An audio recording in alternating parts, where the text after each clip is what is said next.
Okay, good morning, friends. Welcome you all to CSE Edge and Socratic Debates channel. So this is lecture number 5. In today's lecture, we'll see economic planning, Niti Aayog Planning Commission, GDP, GNP, and WPI, CPI inflation types. And yeah, so let's get started. Screen share अभी बस दिखाने के लिए करा है मैंने, but हम notes नहीं पढ़ेंगे. Will just do random question and answer. तो स्टार्ट कर दो भाई.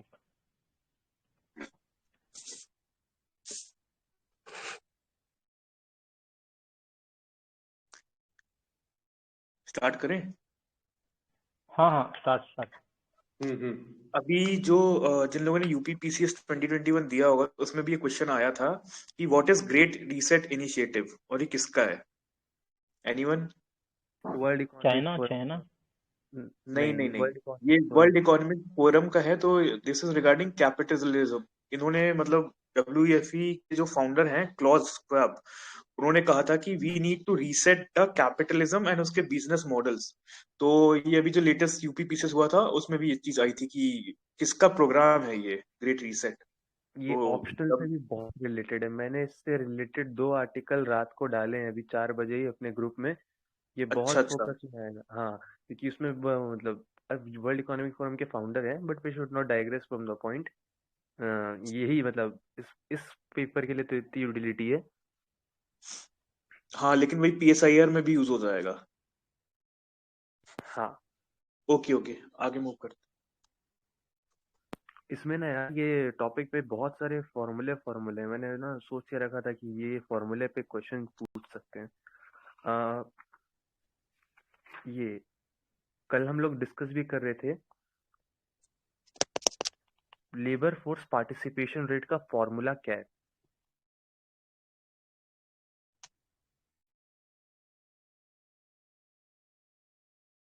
आप ही बता दो. अच्छा ठीक. Number of employed plus number of involuntary unemployed divided by total number of person in the country into 100. Percentage wise निकलता है. NSO निकालता है. पहले 2 अलग अलग संस्थाएं थी, CSO प्लस NSSO, लेकिन 2019 में सरकार को मन क्या किया तो उन्होंने मर्ज कर दिया. किसके रिकमेंडेशन पर? नेशनल स्टैटिस्टिकल कमीशन के रिकमेंडेशन पर. अब आप बताओ, नेशनल स्टैटिस्टिकल कमीशन जो है ये स्टैट्यूटरी है या कॉन्स्टिट्यूशनल है, और ये कौन से मिनिस्ट्री के अंडर आता है? यार स्टैट्यूटरी ही होगी. प्लानिंग इम्प्लीमेंटेशन ना, इट इज स्टैट्यूटरी बॉडी. तो ये नेशनल स्टैटिस्टिकल कमीशन का हेडक्वार्टर है कोलकाता में. ये ministry of statistics and programme implementation के अंतर्गत आता है और ये स्टैट्यूटरी बॉडी है. ठीक है. नहीं भाई नहीं, it is not a national statistical commission. नाम से बहुत लगता है कि ये स्टैट्यूटरी है, बट इसलिए मैंने पूछा. ये है ही नहीं. ये 2005 में बना था by a cabinet resolution of MoSPI. इसलिए ना ये स्टैट्यूटरी है ना ये कॉन्स्टिट्यूशनल है. It is based on recommendations of C. Rangarajan committee. Okay. और यही C. रंगराजन कमिटी आगे चल के बोलती है कि आप ये जो मैंने बताया CSO NSO इन दोनों इनको मर्ज कर दो.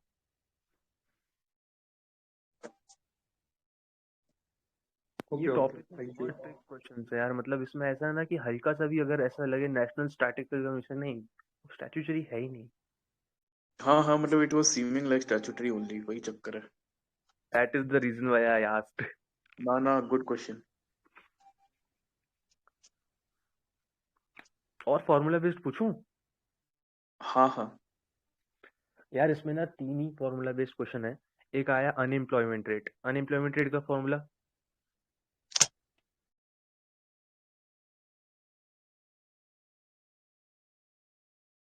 Am I audible to anyone? हाँ you are. आवाज आ रहा है. अनएम्प्लॉयमेंट रेट का formula. Involuntary unemployment upon total labour force ना. हाँ, टोटल लेबर फोर्स का फॉर्मूला क्या है? मतलब टोटल लेबर फोर्स क्या है? मतलब those who are already employed and also those who are seeking employment, या फिर those who want to be employed but are not employed. ऐसे ही होता है ना. मतलब these are also included. Voluntary और चैंडलर इनवॉलेंट्री। हाँ वही, जैसे चैंडलर ने बोला ना ऊपर, involuntary employed by total labour force, वही है okay involuntary unemployed divided by employed plus involuntary unemployed.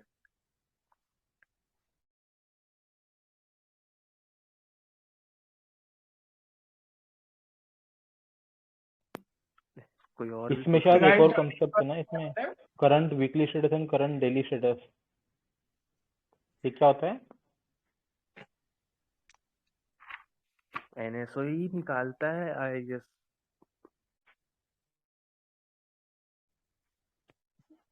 फिर 1 आवर के लिए 1 आवर में मतलब if not employed even 1 hour work in a week, वो करंटली हो जाएगा एंड डेली स्टेटस पे मतलब वीक में होगा। शायद इसी तरह का है। हाँ मैम ने हाँ सही मतलब बोला। यस हाँ, वीकली स्टेटस में at least 1 hour of work in a week होना चाहिए। डेली वाले में at least 1 hour of work per day उसको मिलना चाहिए, तभी वो एम्प्लॉयड माना जाएगा। एंड यूजुअल स्टेटस क्या होता है फिर? Usual status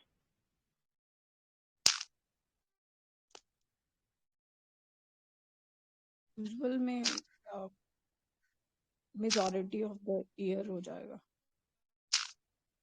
unemployed for the majority of the year.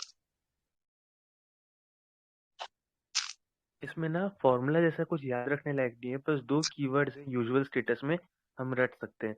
Principal activity status PS और subsidiary economic activity status SS. इसमें साफ साफ मृणाल सर की नोट्स में भी लिख रखा है, internal difference is not important, बस एसोसिएटेड कीवर्ड है प्रिंसिपल एक्टिविटी स्टेटस और सब्सिडरी इकोनॉमिक एक्टिविटी, ये यूजुअल स्टेटस रिलेटेड है।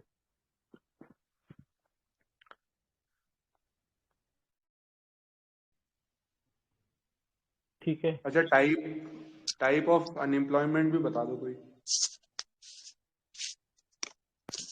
एक तो हो गई सीजनल अनएम्प्लॉयमेंट जो सीजन बेस्ड, डिसगाइज्ड एक हो गई डिसगाइज्ड अनएम्प्लॉयमेंट जो एग्रीकल्चर में होता है। Exactly not exactly disguised agriculture में नहीं होता है। Let's shall I start with an example. Disguise का एक एग्जांपल कह सकते हैं एग्रीकल्चर ऐसे। हाँ जैसे कि मैं हूँ, मैं आईबीएम में जॉब करता था, अचानक से रिसेशन आया, हम उसको छटनी कहते हैं, तो रिसेशन में मुझे निकाल दिया गया। ये क्या हुई? Cyclic unemployment. रिसेशन आया, मैं अनएम्प्लॉयड हो गया। ठीक, मैंने आईबीएम की जॉब छोड़ दी है, लेकिन मैं अभी बायजूस जॉब नहीं ज्वाइन नहीं किया हूँ, तो क्या हुआ? Frictional unemployment. उसके बाद फिर ऐसा होता है कि मतलब और कौन सा एग्जांपल दे सकता हूँ? जैसे मैंने बायजूस ज्वाइन कर लिया, लेकिन बायजूस ने आर्टिफिशियल इंटेलिजेंस का यूज करने लग गई, तो मेरी जॉब खत्म, तो उसको बोलेंगे टेक्नोलॉजिकल अनएम्प्लॉयमेंट। उसके बाद या तो हो सकता है मैं पढ़ा लिखा ना हूँ किसी जॉब के लिए, तो वो हो जाएगा स्ट्रक्चरल अनएम्प्लॉयमेंट। और सीजनल अनएम्प्लॉयमेंट तो मतलब ऐसा होता है कि जैसे एग्रीकल्चर फील्ड में सबसे ज्यादा होता है। डिस्गाइज अनएम्प्लॉयमेंट वहां जहाँ पर रिसोर्सेज मतलब उतनी जरूरत नहीं होती, लेकिन फिर भी वहां पर रिसोर्सेज उतने डाले जा रहे हैं। ह्यूमन पावर की बात कर रहा हूँ, जैसे आपने बताया डिसगाइज एग्रीकल्चर। में बेसिकली यही रहता है ना कि ऐसा नहीं है कि बंदा एम्प्लॉयड ही नहीं है। डिसगाइज में दे आर एम्प्लॉयड बट अपनी प्रोडक्टिव कैपेसिटी के हिसाब से काफी कम होते हैं, है ना। मतलब काफी सारे लोग एक ऐसा जॉब कर रहे हैं, मतलब मान लो 4 लोग एक काम कर रहे हैं जो एक आदमी भी उसी काम को कर सकता है, लेकिन 4 people are doing the same thing. So अपनी अपनी प्रोडक्टिव कैपेसिटी काफी कम कर दिया है, यही होता है ना डिसगाइज्ड। हाँ भाई। टीसीएस इसमें की तरह ना, टीसीएस की टीसीएस। टीसीएस में कहते हैं जरूरत से ज्यादा एम्प्लॉयड हैं लोग, हाँ हाँ हाँ, उनका मास रिक्रूटमेंट बहुत ज्यादा होता है। बिल्कुल बिल्कुल। हाँ इसमें एक और होता है क्योंकि वो अंडर ले लेते हैं मैनेजमेंट। लोगों को और फिर बता के रखते हैं, तो हाँ दैट इज इसमें एक और चीज होती है अंडर एम्प्लॉयमेंट।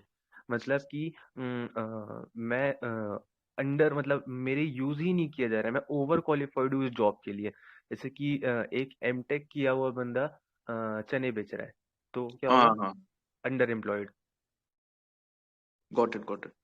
इसमें एक वो है नेचुरल रेट ऑफ अनएम्प्लॉयमेंट, कोई बताएगा किसका सम है ये? कौन से 2 टाइप के अनएम्प्लॉयमेंट का सम करते हैं तो नेचुरल रेट ऑफ अनएम्प्लॉयमेंट निकलता है? एक तो स्ट्रक्चरल होता है।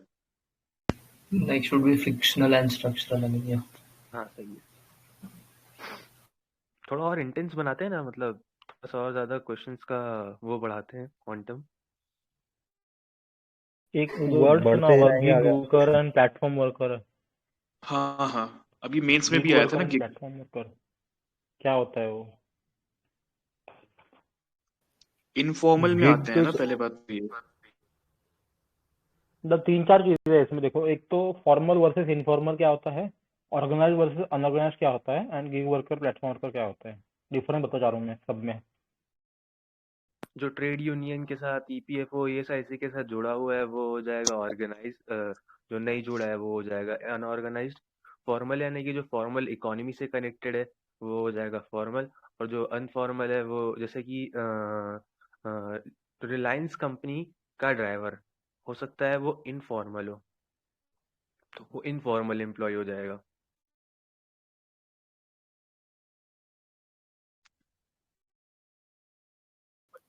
गिग तो वो हो गए ना, जो जैसे रेडी वाले ठेले वाले।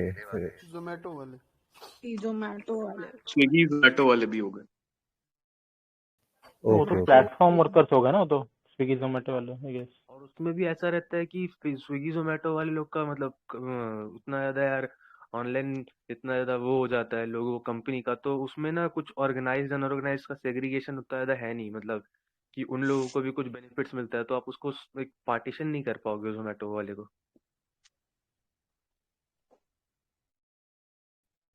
हम वर्कर एक्सप्लेन करना। नॉन वर्कर क्या है? प्लेटफॉर्म। प्लेटफॉर्म।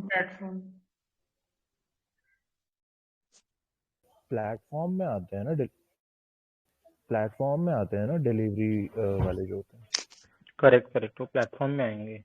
गिग वर्कर मतलब वो यार जो फ्रीलांसिंग वगैरह नहीं होता है, जिनका कोई परमानेंट जॉब नहीं होता है, they are just looking for some opportunities here and there, and वो कॉन्ट्रैक्ट बेस पे करते हैं थोड़ा बहुत। ऐसा मतलब फिक्स कॉन्ट्रैक्ट नहीं होता है वो कुछ भी ऐसा, वो पर असाइनमेंट बेसिस कुछ ना कुछ तो करते रहते हैं। जैसे बोल रहा अर्बन है कि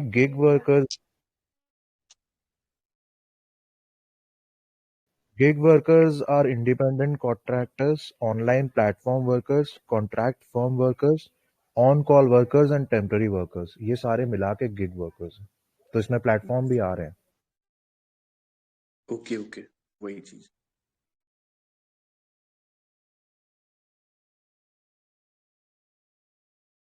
बढ़ते हैं आगे। ओके ठीक है। Periodic labour force survey report जो है वो पहली बार कौन से ईयर में निकाली गई थी? बताऊंगा क्यों पूछ रहा हूँ ऐसा, थोड़ा यूनिक टाइप का क्वेश्चन, बट पहले कौन सा साल था जब निकाली थी? 1972। ए भाई अभी तो 2017 में चालू किए हैं, 1972 कहाँ चले जाते हो? कौन सी report? Periodic labour force survey अभी ओके 2017 में चालू की गई है। 1972 से जो चल रही थी ना, क्विनियल एम्प्लॉयमेंट एंड अनएम्प्लॉयमेंट सर्वे, इसको डिसकंटिन्यू कर दिया गया 2011 में, उसको रिप्लेस किया पीरियोडिक लेबर फोर्स सर्वे ने। तो इस सर्वे में ऑर्गेनाइज सेक्टर में कितने परसेंट वर्कर्स हैं? एक बार फिर से बोलो। ये जो 2017-18 में सर्वे आया था पीएलएफएस, इसमें ऑर्गेनाइज सेक्टर में कितने वर्कर्स थे उसमें पॉइंट था? ऐसा तो एकदम पॉइंट वाला 2017 का तो याद भी नहीं भाई।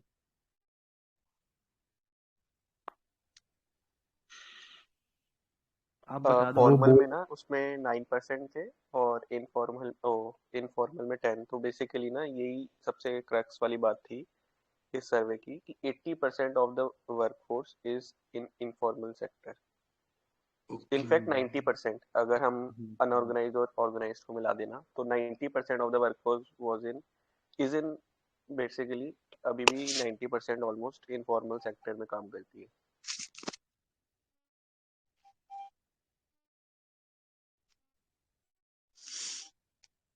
ठीक ठीक। यार एक बार वो जो इनफॉर्मल और अनऑर्गेनाइज में डिफरेंस क्या है? कंफ्यूजिंग लग रहा है थोड़ा सा यार। फॉर्मल में वो हो जाता है ना कि आप को सोशल रिकॉर्ड्स में सिक्योरिटी है। और वो सब मिलने लगती है। मतलब मतलब गवर्नमेंट रिकॉर्ड में आप मेंशन करा है उनको। हाँ गवर्नमेंट रिकॉर्ड में मेंशन होता है, तो आपको वो सारी अगर आप कंडीशंस फुलफिल करते हो, लाइक 10 से ज्यादा वर्क फोर्स है या कुछ है, तो आपको अपने एम्प्लॉयज को वो सब प्रोवाइड करना पड़ता है जो लॉज में, लाइक सोशल सिक्योरिटी या फिर पीएफ या फिर जो भी चीज होती है।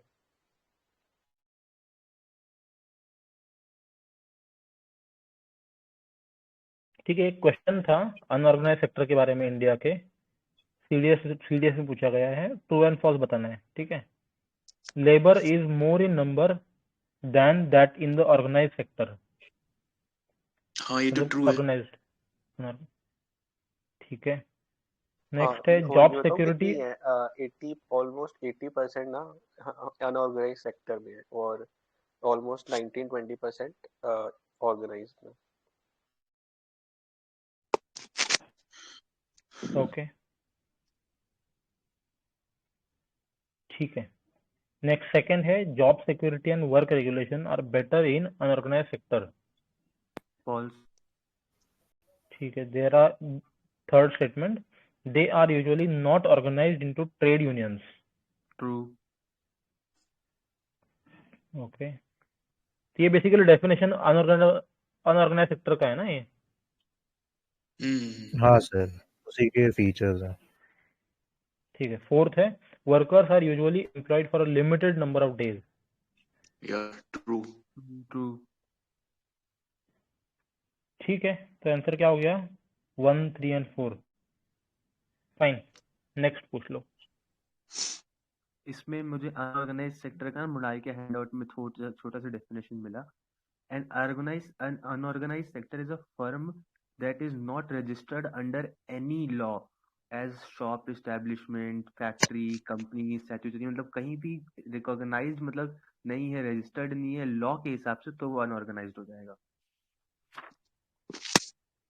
और इसके एग्जांपल्स इन्होंने दे रखे हैं कि small and marginal farmers, landless labour वगैरह हो गए, construction worker, leather worker, salt pan worker, brick kiln वाले हो गए, उसके साथ साथ में बॉन्डेड लेबर है और माइग्रेंट लेबर है। देन टॉडी टैपर हो गए, मैनुअल स्कैवेंजर हो गए, ड्राइवर वगैरह हो गए ऑफ एनिमल ड्रिवन व्हीकल्स, और इवन ये लोग भी हैं, मतलब डोमेस्टिक वर्कर्स तो है ही हैं, मिडवाइव्स भी हैं, fisherman and women, barbers, vegetable and fruit vendors, newspaper vendors भी इसी में आ गए, cobblers, handicraft artisans, power loom workers, carpenter, rickshaw puller, all these people. तो ये अनऑर्गेनाइज्ड हैं।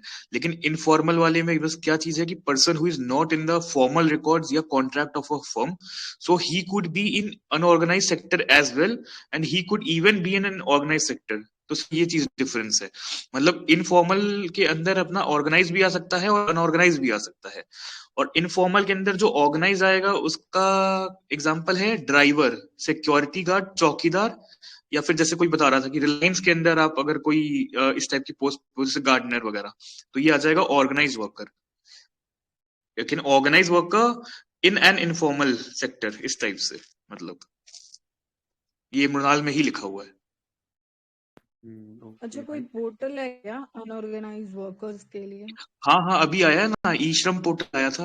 हाँ, लेबर मिनिस्ट्री के अंदर आता है। इसमें आपको 1 लाख से लेकर 2 लाख, मतलब वो फ्री का वो भी मिलता है, आपको कवरेज भी मिलता है, और मतलब अभी इसमें करोड़ों वो जुड़ चुके हैं वर्कर्स। मैं ये पूछ रहा था, जीवीए को जीडीपी में कैसे कन्वर्ट करते हैं? एक फॉर्मूला है। किसको? जीवीए, ग्रॉस वैल्यू एडिशन, को अच्छा, जीडीपी में ओके कन्वर्ट ओके। कैसे करते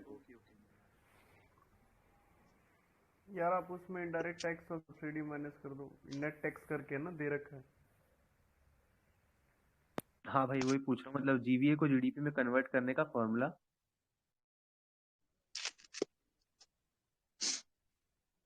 चलो कोई ना, सुबह सुबह मैं बता देता हूँ।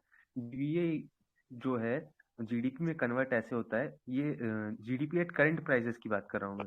तो जीवीए मतलब GDP equals to GVA plus indirect taxes minus subsidy, क्योंकि इनडायरेक्ट टैक्सेस यानी गवर्नमेंट का प्रॉफिट, और जीडीपी क्या होता है आप देख रहे हो सप्लाई साइड्स की, मतलब इसमें दोनों में ना बहुत वो है। जीडीपी जो है वो कंज्यूमर साइड से और डिमांड साइड से पर्सक्रिप्टिव देख रहे हो, इसीलिए आप इसमें इनडायरेक्ट टैक्सेस का एडिशन करोगे और सब्सिडीज का सब्सट्रैक्शन करोगे। तो मैं भी तो यही जीडीपी बोला था। Plus indirect taxes minus subsidies.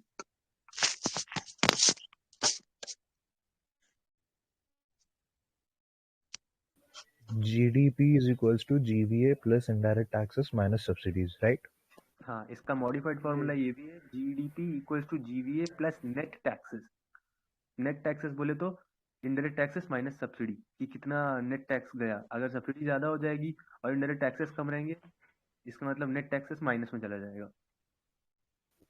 Okay, तो ठीक है। जहां भी नेट टैक्स आएगा तो that is indirect tax minus subsidy, ठीक। स्टेटमेंट बोल सर रहा हूँ, जीडीपी को निकालने के लिए दो टाइप होते हैं, मेथड्स होते हैं बेसिक, वो कौन से है और क्या फॉर्मूला है इसके? वो प्रोडक्शन मेथड वाला। हाँ, एक इनका मेथड है, एक प्रोडक्शन मेथड है। होना तो तीन चाहिए मुझे, अब Financial method also, no? Method भी है ना। हाँ, वही मैं बोल रहा हूँ, तीन होना चाहिए इसमें तो। और रियल जीडीपी क्या होता है? रियल जीडीपी इज जो आपका करंट उसके बेस ईयर के हिसाब से। रियल जीडीपी बेस ईयर से नहीं, इन्फ्लेशन एडजस्टेड जो रहेगा वो रियल वो आप जीडीपी बेस ईयर से ही ना एडजस्ट करते हैं। बेस ईयर से एडजस्ट 2011, ठीक ठीक, 2011 से एडजस्ट करते हैं। वही एक स्टेटमेंट बोल रहा हूँ, GVA gives the picture of demand side and GDP gives the picture of supply side. True या फॉल्स? फॉल्स। ये उल्टा हो गया ना? उल्टा है वो। हाँ, मैंने उल्टा बोला था, देख रहा था कितने लोग सो के उठे हैं। अरे उठ गए हैं यार। एक बार अच्छा, मैं जो रिपीट कर दो। हाँ कर दो रिपीट एक बार। हाँ, मैं फिर से इस बार सही बताऊंगा, ठीक है। GVA gives the picture of economy from the producer side और supply side, and GDP gives the picture of economy from the consumer and demand side. इसी के बारे में दो इंडेक्सेस है, जो एक सप्लाई साइड होती है, एक डिमांड साइड होती है। Producers PPI, WPI, right? Correct. Explain कर दो थोड़ा सा उसके बारे में कुछ।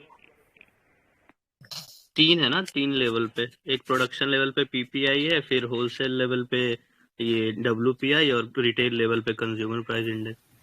okay, so I understand this way. मेरा फैक्ट्री है, मैं फैक्ट्री के गेट के बाहर भेज रहा हूँ, दैट्स WPI।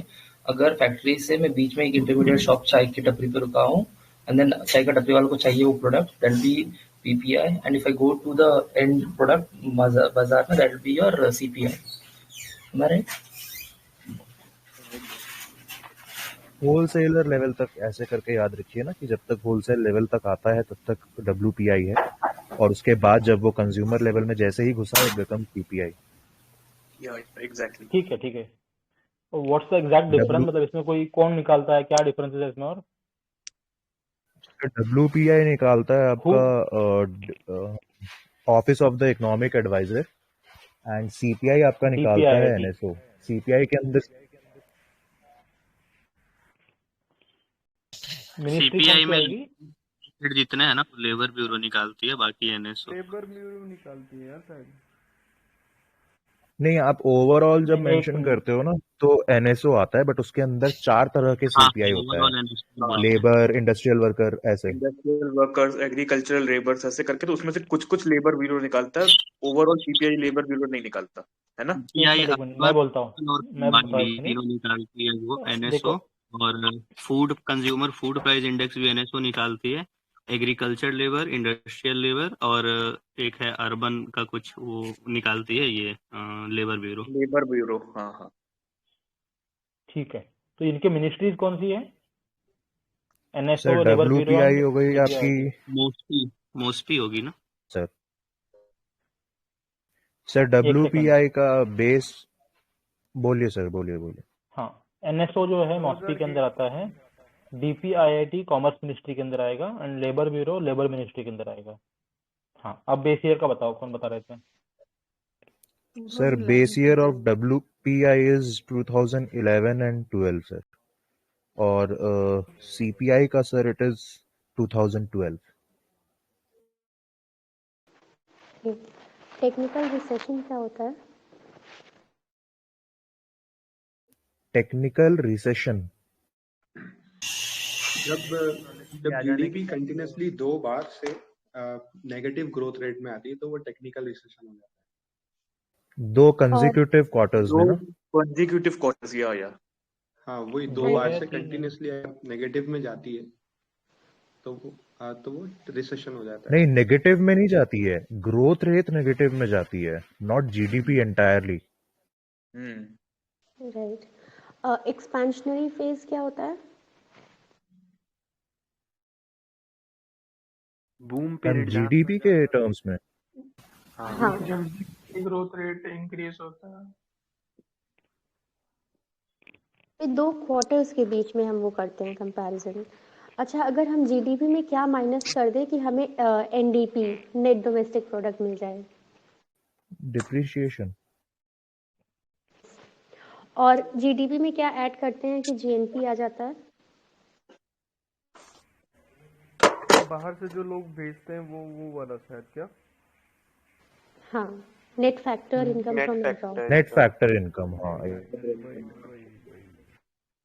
और नेशनल इनकम का वो कौन सा है, मार्केट प्राइस पे होता है या फिर फैक्टर प्राइस पे? Factor national cost. Income factor price को कैलकुलेट किया जाता है। Factor cost. हाँ वो अच्छा, ओवर हीटिंग ऑफ 2015 से इकोनॉमी पहले क्या है? था, बट 2015 के बाद वो मार्केट प्राइस से कैलकुलेट होता है नेशनल इनकम। अच्छा किसके बाद से? मतलब एनसीईआरटीज पढ़ोगे ना तो एनसीईआरटीज में लिखा हुआ है national income is calculated using factor cost, but अब वो अपडेटेड नहीं है एनसीईआरटीज में, तो 2015 के बाद ये चेंज हो गया था 2015 के बाद, अब मार्केट प्राइस की से कैलकुलेट होता है। ओके ओके ओके, अंकित कुछ पूछ रहे थे ना? जब हम ये over heating of economy. Over heating of economy. हाँ हाँ, क्या है over heating of economy? Too much expansion, too much demand. Okay. Expanding बहुत ज्यादा हो जाता है, जो मतलब The सस्टेन नहीं demand कर cannot पाता। sustain demand. Yeah. Actually boom phase चल रहा होता है ना, उसके बाद further increase in aggregate demand, और जो रियल आउटपुट और एम्प्लॉयमेंट के साथ पेस रख नहीं पाता है, तो और इन्फ्लेशन मतलब बहुत ज्यादा हाई हो जाता है, इसको बोलते हैं ओवर हीटिंग। अच्छा, एग्जाम्पल एनएनपीएफ है इसका प्रैक्टिकल एग्जाम्पल जो ओवर ईटिंग का कोई एग्जाम्पल है या नहीं? China. I think China so. में सस्टेनेबिलिटी तो है, वी कैन नॉट से China because it is sustaining it's economy. Hmm.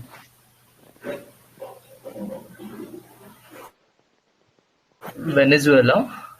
No. Venezuela was a crisis only. Oh, अलग. वेनेजुएला में हाइपर इन्फ्लेशन हो गया। The crisis. Okay. What is green GDP by the way? India में जब lockdown हुआ था तब वो इसमें ओवर इन्वायरमेंट इकोनॉमी कॉस्ट हो को भी गया था। अकाउंट में लिया जाता है।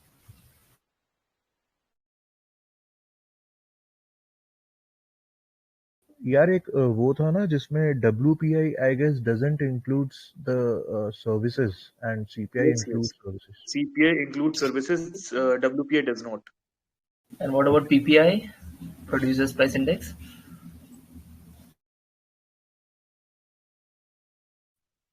It Even takes के into बारे में तो account क्लियर क्लैरिटी नहीं है, किसी को पता तो बता दो price CPI के बारे में। stage of production. even PPI includes services as well. Okay यार देखो ये लिखा है ना, the producer price index measures the average change over time in the selling prices received by domestic producers for their output. The prices included in the PPI are from the first commercial transaction for many products and some services. Okay जब NNP eight factor cost निकालते हैं तो उसमें हम उल्टा क्यों करते हैं? इनडायरेक्ट टैक्स को हम फिर माइनस करते हैं एंड सब्सिडीज को ऐड करते हैं।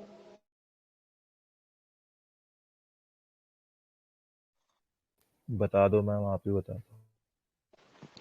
एक्चुअली जब हमने प्रोड्यूस किया होता है ना तो जो टैक्सेस होते हैं वो हमारी कॉस्ट को बढ़ाते हैं, और जो सब्सिडीज होती है हमारी कॉस्ट को कम कर देते हैं। सिंस हमें फैक्टर पे निकालना है, एक्चुअल पे निकालना है, इसीलिए उस इम्पैक्ट को नलीफाई करने के लिए हम उसको ऑपोजिट करते हैं।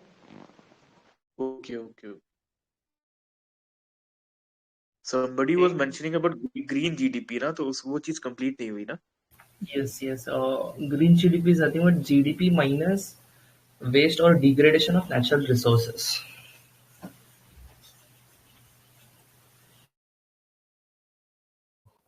Total GDP minus natural resources is green GDP. No, degradation of natural resources. Degradation. Okay. Environmental degradation को एडजस्ट करते हैं उसमें। ये कोई अच्छा, I कैलकुलेट think करता है मतलब इंडिया में कि खाली एक ग्लोबल कॉन्सेप्ट है कि इंडिया में भी कोई निकालता है इसको? रिसेंटली उत्तराखंड में कुछ हुआ था ना, किसी को पता है क्या? Actually, there is a development. पढ़ना पड़ेगा recent issues पे। I guess ये उत्तराखंड बेसिकली अभी तो गवर्नमेंट has कंसेप्ट announced ही है, हम करेंगे ऐसा कुछ। कंसेप्ट है, लेकिन शायद मेघालय या फिर उत्तराखंड जैसी स्टेट्स में कुछ ऐसी बात चल रही है। उत्तराखंड में ना शायद ग्रीन जीडीपी नहीं निकालते, वो एक अलग चीज उन्होंने क्या किया है ना उत्तराखंड ने कि मैं इन्वायरमेंट पढ़ वैल्यू दूं क्या प्रोडक्ट इसका? करके। क्या? हाँ बिल्कुल पढ़ दीजिए। The Uttarakhand government recently announced it will initiate valuation of its natural resources in the form of gross environment product, said to be along the lines of gross domestic product. The idea of valuation of the components of environment is not new. It is not new.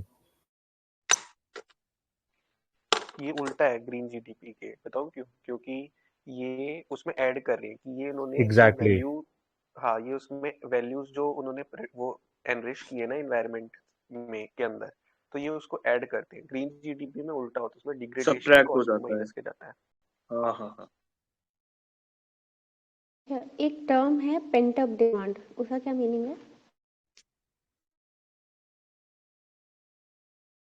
जो एकदम अचानक से बढ़ गई demand, वो I am not sure. हाँ वगैरह में रिसेशन या स्लो डाउन होता है तो लोग मतलब शॉपिंग ये सब नहीं करते हैं, सेविंग्स बढ़ाते हैं, तो उसके बाद जब सडन इंक्रीज होता है उसको बोलते हैं पेंट अप डिमांड।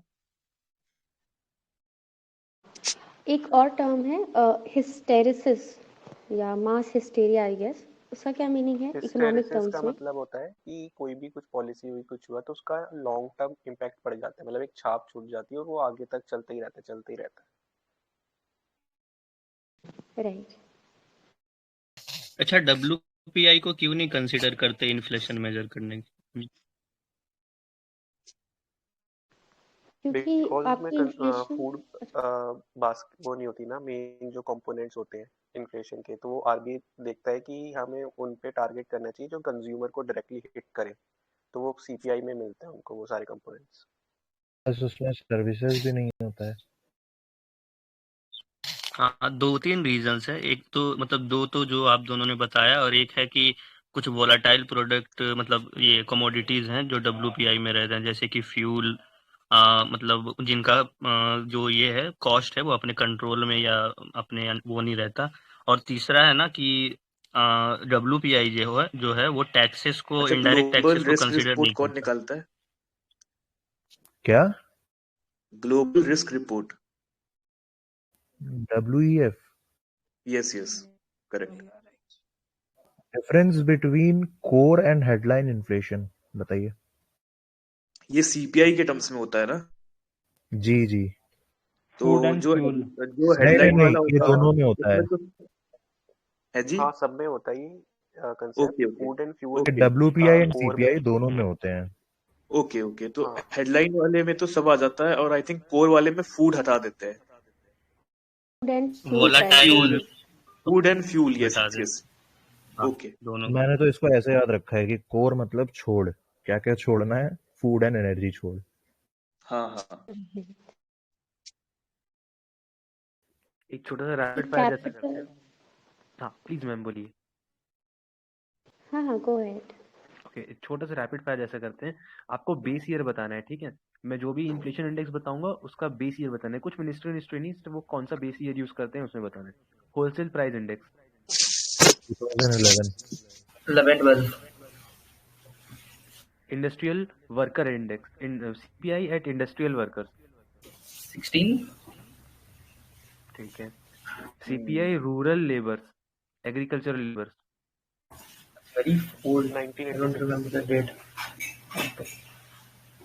1986 है वो, ध्यान रखना, अभी चेंज नहीं हुआ है। सीपीआई रूरल का 1986 है। हाँ अच्छा, okay, quite typical 2002 1986 exactly. Consumer rural food price labour या इंडेक्स। रूरल मैं नहीं समझा, आप क्या बोले अंकित सर? सीपीआई रूरल या फिर सीपीआई रूरल लेबर का है ना एक अलग। भाई सीपीआई रूरल लेबर बस लिखा है, सीपीआई रूरल का अलग से थोड़ी ना लिखा है कुछ यहाँ। इसमें यही है, रूरल लेबरर्स का है, इसमें आपका एग्रीकल्चर वाला भी आ जाता है।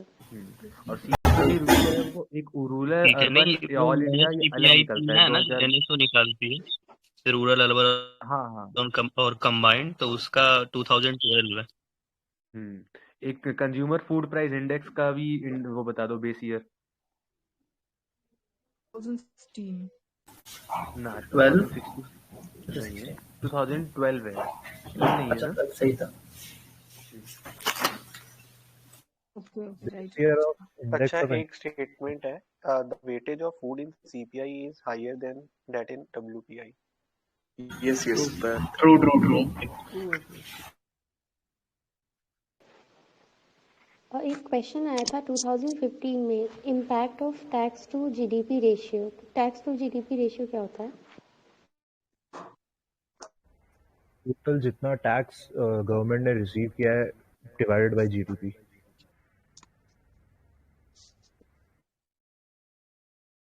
किसी को क्वेश्चन याद है? उसमें काफी वो हुआ था, कॉन्फ्लिक्ट हुआ था कोचिंग के और शायद से यूपीएससी के आंसर्स मैच नहीं किए थे। डिफरेंस हुआ था, हाँ हाँ।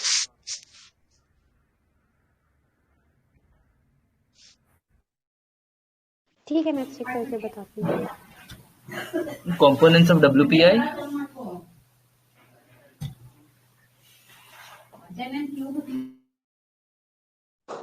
तीन ब्रॉड कैटेगरी है ना, एक primary article, fuel and power और manufacturing item. Maximum primary article, manufacturing product, there's a catch over here। हाँ, मतलब डब्ल्यूपीआई में सबसे ज्यादा मैन्युफैक्चरिंग होता है, it's around 64%। Correct. Time use survey कौन निकालता है?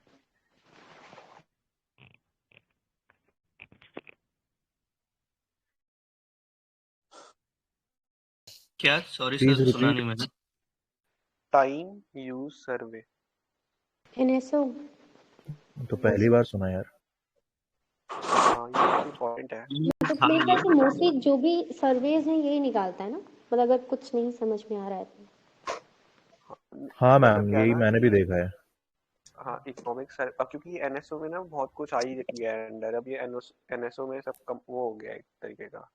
तो हाँ, पहले कंफ्यूजन होता था कि एनएसओ होगा कि एन। ठीक। तो ना कौन ये सा लास्ट ईयर सर्वे इकोनॉमिक्स बताया यार सर्वे में आया था ये वाला। क्या? मैं कह रहा हूँ कौन सा सर्वे बताया था? टाइम यूज सर्वे। हाँ।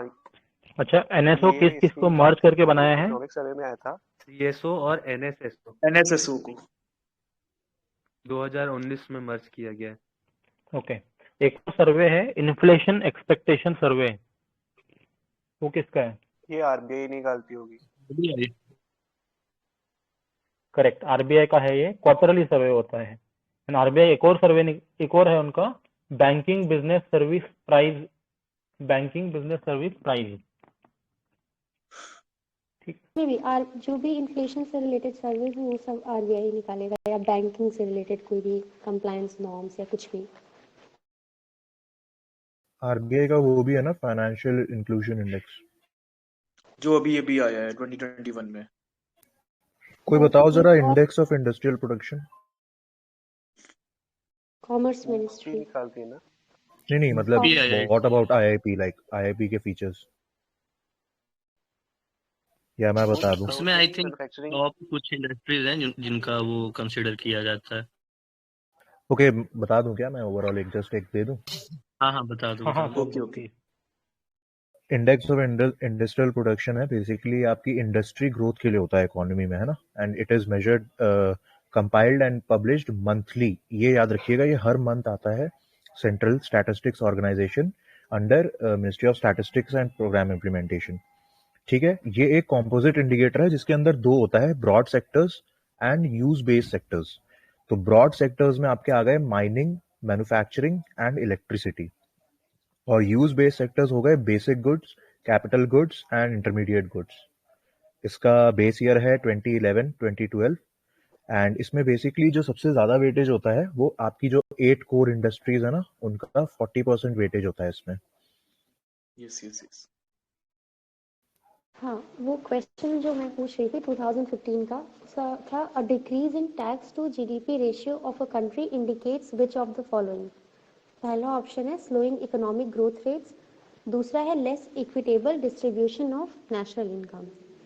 तो ऑप्शन ए है वन ओनली, बी है टू ओनली, और सी है बोथ, और डी है नाइदर।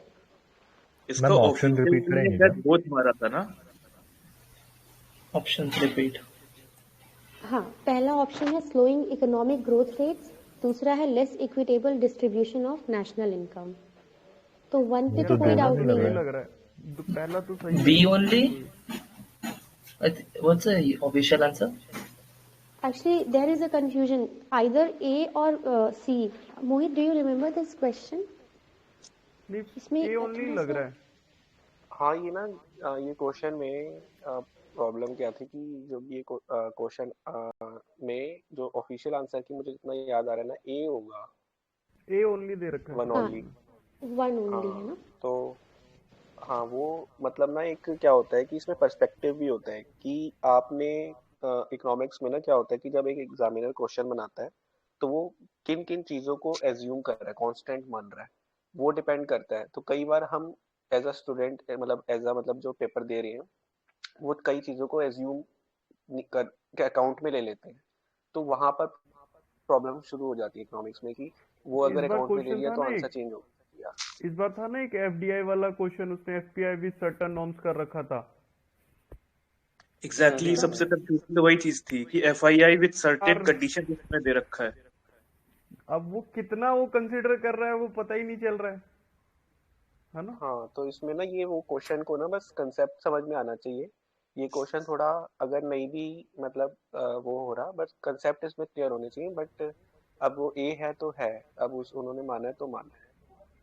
लॉजिकली यार और ऐसे वैसे भी क्वेश्चन यार है सब ठीक ओवर लग रहा है। थिंकिंग से मास्टर हो जाता यार है। पता है क्या होता है यहाँ पे ना, ये प्रॉब्लम हो जाती है, समझ नहीं आता कि ये क्वेश्चन छोड़े कि पकड़े, क्योंकि पढ़ा तो हुआ है और यही होता स्टेटमेंट है। एम्बिग्विटी में साला नेगेटिव हो जाता है। देखो इसमें ना क्वेश्चन का जो कंसेप्ट था ना वो ये था कि इसमें क्वेश्चन था ना कि decrease in tax to GDP ratio of a country indicates what. तो इसमें बस एक लाइन का कंसेप्ट था कि टैक्स और जीडीपी में ना 1-to-1 रिलेशन होता है, कि जैसे जैसे जीडीपी बढ़ेगी वैसे वैसे टैक्स रेवेन्यू बढ़ेगा। This is was the only concept. तो उसमें यही कंसेप्ट लगना था, बाकी कुछ लगना ही नहीं था, बाकी इन्होंने सब कुछ कांस्टेंट मान रखा था। तो that's why option A is only मतलब ओनली वन करेक्ट है। बाकी तब करेक्ट होंगे अगर हम दूसरी चीजों को अकाउंट में लेंगे, और वो अकाउंट में नहीं लेना था इस क्वेश्चन में, बाकी चीजों को कांस्टेंट मान के आगे बढ़ना था। एंड हो भी यार सकता है जब ना ये कि हमारा टैक्स बढ़ रहा है लेकिन इनइक्वालिटी तो रहती है ना सोसाइटी में फिर भी, मैं वही बोलने वाला था मैम, हाँ कि कुछ आपका सेक्टर्स जैसे टैक्स इतने कलेक्शन गेम्स वेरी रह कर गए। सकता है ना हाँ राइट। मैम, क्योंकि अगर आप देखोगे ना तो 12 महीने के टैक्स 12 कलेक्शन में में भी 12 के डिफरेंस होता 12 है ना, इंक्रीजिंग इंक्रीजिंग नहीं होता करते है हैं टैक्स लोग। कलेक्शन। किसी महीने में 1 लाख करोड़ होता है, किसी में 80,000 करोड़ होता है, लेकिन फिर जीडीपी तो बढ़ रही है, तो ये तो स्टेटमेंट कॉन्ट्राडिक्ट हो गया ना।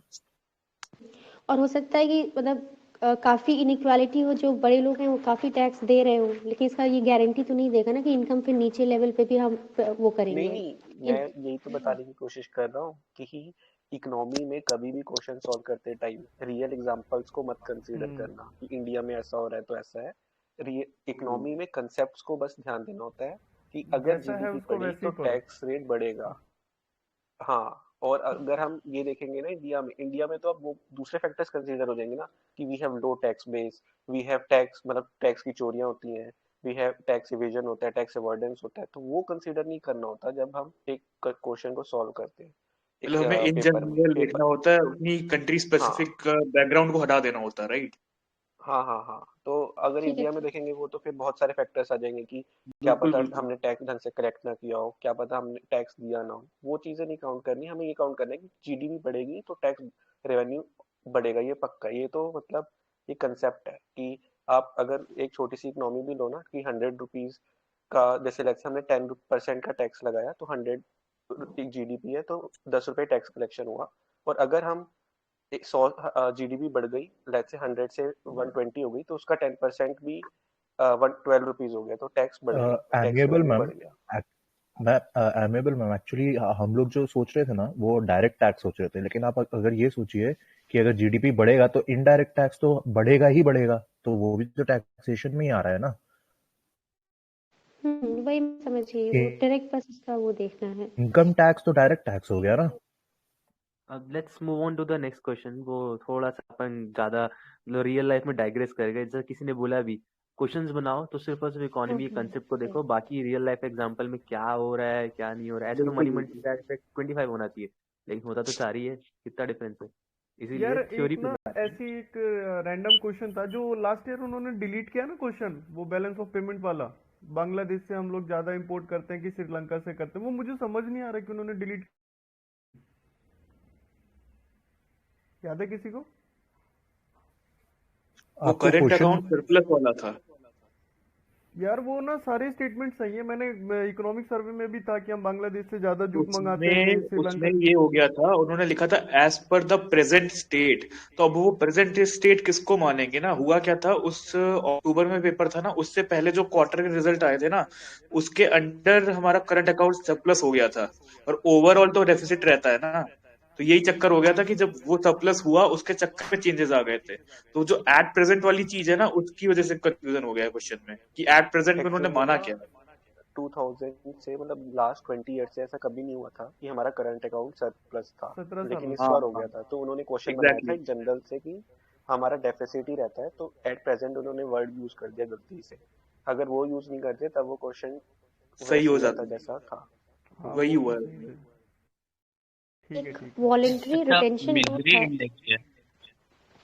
यस मैम, वीआरएस होता है।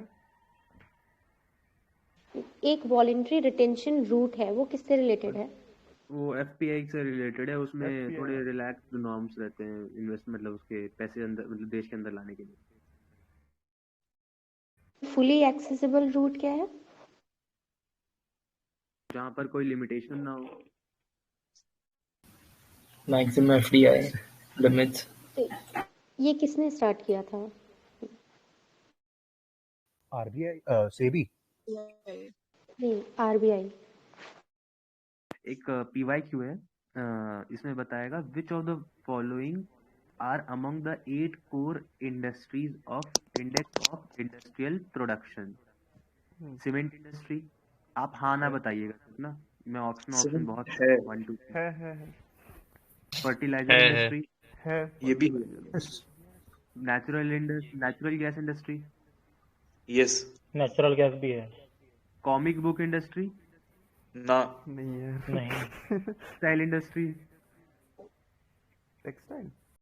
हाँ, टेक्सटाइल क्या? नहीं है शायद यार। Textile not textile sure. नहीं है सर। Entertainment industry. नहीं, इसकी एक ट्रिक है ना, ट्रिपल सी नहीं, फ्रेंड्स, FRENS। हाँ सही बोला मैम ने, तो आप मैम फिर से एग्जैक्टली रिपीट कर उसको दीजिए। ट्रिपल सी FRENS, तो उसी में आप वो एब्रीविएशन में डाल के देख ओके सकते हैं ओके कि क्या थैंक यू। है। क्या और जीएसटी के बारे में बात करें? फिर भी एक बार मैं बोल देता बोलिए हूँ कि सर। क्या क्या आता है इंडेक्स ऑफ 8 कोर इंडस्ट्रीज में। उसका ऑर्डर है शायद डिसेंडिंग ऑर्डर में। Refinery, electricity, steel, coal, crude, natural gas, cement and fertiliser. तो ये मतलब है REF, coal, crude and then NCF, natural gas, cement and fertiliser. ये सीक्वेंस है उसका। And it's around 40% in overall I ऊपर थिंक। डाल दीजिएगा सर प्लीज। हाँ हाँ। ठीक है। इन्फ्लेशनरी गैप क्या होता है? एग्रीगेट दो डिमांड और रियल आउट जीडीपी में जो एक गैप बन जाता है जब हम एग्रीगेट डिमांड बढ़ती है, और basically demand supply demand inflation की वजह से होता है ऐसा। ओके अच्छा, एक बता दो यार कॉन्सेप्ट तो होता है।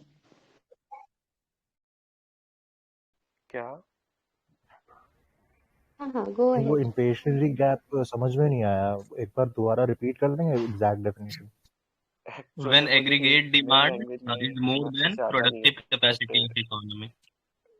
ये इतना पता है कि जब एग्रीगेट डिमांड बढ़ती है ना, तो जब उससे डिमांड सप्लाई मिसमैच हो जाता है कि अब डिमांड ज्यादा है सप्लाई कम है, तो उससे एक इन्फ्लेशनरी गैप आ जाता है मार्केट में, इकोनॉमी में। तो ये डिमांड ड्रिवन इन्फ्लेशन बोला जाएगा ना फिर इसको। हाँ डिमांड ड्रिवन नहीं होगा यस क्योंकि डिमांड जो है वो सप्लाई को एक्सीड कर जाता है। प्रोडक्टिव कैपेसिटी रहती नहीं है इकोनॉमी में डिमांड मीट करने के लिए। तो जब इन्फ्लेशन आने सप्लाई के चांसेस एक्सीड हो करता जाते है हैं, तो वही चीज है ना। Supply inflation. यार अपन ने टाइप्स ऑफ इन्फ्लेशन में डिस्कस नहीं करा ना। नहीं सर, नहीं किया अभी। कोड ये सब किया तो था। डिमांड साइड सप्लाई साइड बता दो कोई।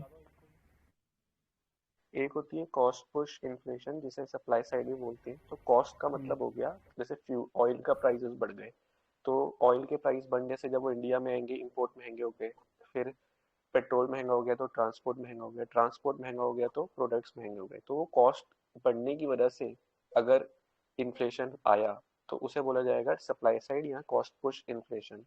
लेकिन अगर हमारी कंज्यूमर प्रेफरेंसेस बढ़ गए एक चीज को लेके, कि जैसे हमने इंटरनेट या फिर कुछ कमोडिटी की हमने उसकी डिमांड बढ़ाने लग गए अपने से, हमारी जैसे इनकम बढ़ गई तो हमने कंजम्पशन बढ़ा दी, तो उसकी वजह से जो डिमांड बढ़ती है और उसकी वजह से जो प्राइसेस या इन्फ्लेशन बढ़ता है, तो उसे बोलते हैं डिमांड साइड इन्फ्लेशन।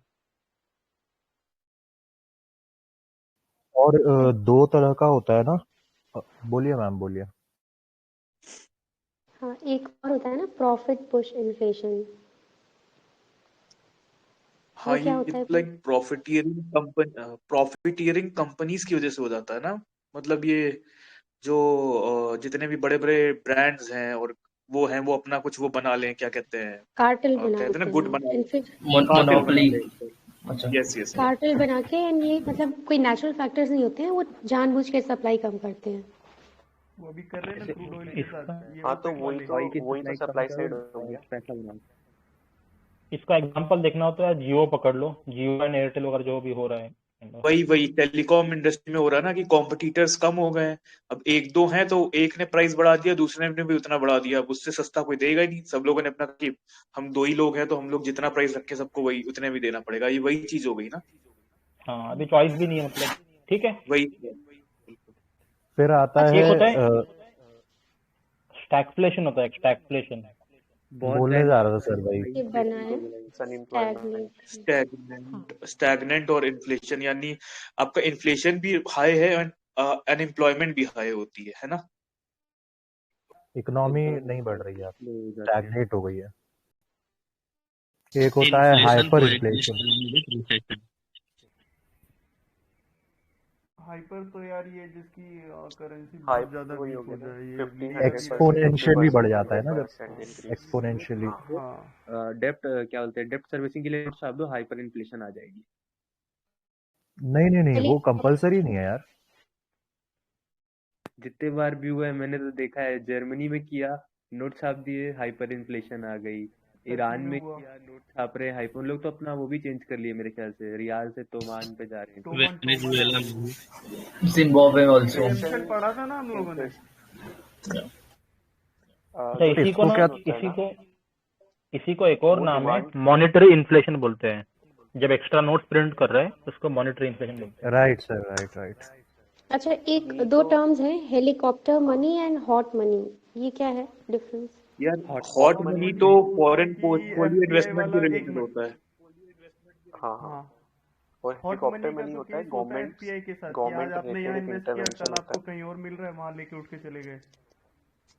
और हेलीकॉप्टर तो का होता है ये यूएस वाला सिस्टम होगा कि आपके पास कुछ नहीं है तो आप ऊपर से पैसा, आप 0% इंटरेस्ट रेट पे आप जितना मर्जी दे सकते हैं, या कि आप पैसा लीजिए, वैसे टाइप का। बेसिकली ना गवर्नमेंट ये स्कीम्स के थ्रू, जैसे वाउचर स्कीम्स या वो लोगों के पास पैसे पहुंचाते हेलीकॉप्टर वाला यार कोई बताना, क्लियर नहीं हुआ।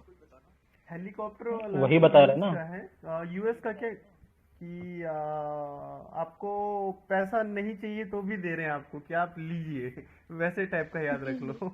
ऐसा नहीं होता है, यार जैसे कि आपका गवर्नमेंट इंटरेस्ट रेट्स काफी कम हो गए तो गवर्नमेंट कम उसको होता करती है, है। सीधे प्रिंटिंग होती है, मतलब न्यू मनी की, इस पे फोकस होना चाहिए। वो मैम कंसेप्चुअल हेलीकॉप्टर आपको मनी में हेलीकॉप्टर प्रिंटिंग से होती है। पैसे गिरा रहे हैं। गवर्नमेंट क्या है, कंजम्पशन हाँ हाँ बढ़ाना चाहती है मार्केट में, और इसी के लिए थ्रू इसी के कारण गवर्नमेंट सीधे बेनिफिट देती है कस्टमर्स अपने सिटीजन्स को। तो इसी की ओके इससे क्या सप्लाई हो जाती है बहुत ज्यादा मनी की मार्केट में, ये हेलीकॉप्टर में। ओके। वही। और भाई इसका एक मेरे कॉन्सिक्वेंस हो जाता है को हाइपर इन्फ्लेशन। हाँ, एक और इसका होता है खास फिलिप्स कर्व, कुछ होता है फिलिप्स। उसका वो इन्फ्लेशन और इनवर्स रिलेशनशिप अनएम्प्लॉयमेंट। दिखाता है। राइट, हाँ, सर ये inverse relation. Inflation and unemployment. 4 curve में डिस्कस कर ले सर। 4 कर्व्स है ना सर, फिलिप्स कर्व ऐसे ही फिर और लेफ्टवर्ड्स कर्व भी होता है। कर्वनेट्स कर्व। ये 4 के बता दे, इनमें मैं पढ़ के बता दूं। बोल दो आप, या फिर एक वन बाय वन पूछ लो। ठीक सर है, अभी तो बता दो पढ़ा अगर हुआ नहीं है तुम्हारे सर। पास। अच्छा, मैं बता देता हूँ। एक होती है लेपर कर्व। लेपर कर्व में वाई एक्सिस पे होता है टैक्स रेवेन्यू हाँ और मैं एक्स बताऊं क्या? एक्सिस पे होता है। हाँ, बताओ बताओ।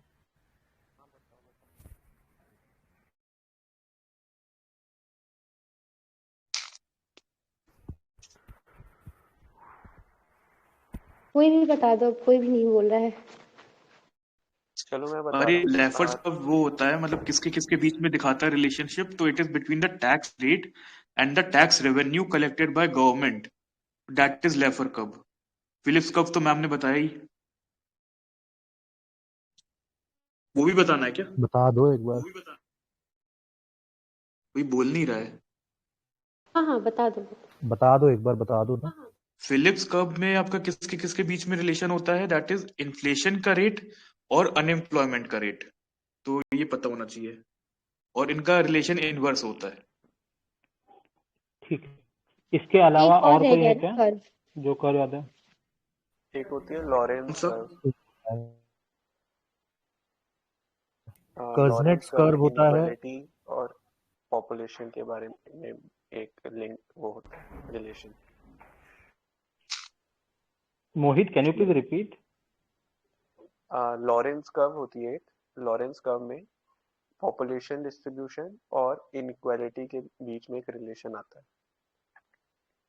और एक होती है कुज़नेट्स कर्व। कुज़नेट्स कर्व एक इन्वर्टेड यू शेप कर्व होती है। उसमें इन्वायरमेंट डिग्रेडेशन और real GDP, basically per capita GDP के बीच में डिफरेंस कर्व रिलेशन होता है। Inverted U shape curve, Kuznets. That is Kuznets environment curve. There is something called as Kuznets curve as well. That is हाँ, inequality and market forces. Inequality. हाँ, Yeah. Right. दो इसमें होती है curves, but interchangeably कुज़नेट्स curve को में मतलब ऐसा जरूरी नहीं कि वो कंटेक्स्ट अगर सेट कर दिया तो कुज़नेट्स का भी बोला जा सकता है, अगर इन्वायरमेंट वाली भी बात कर रहे हैं तो। इनइक्वालिटी एंड क्या था?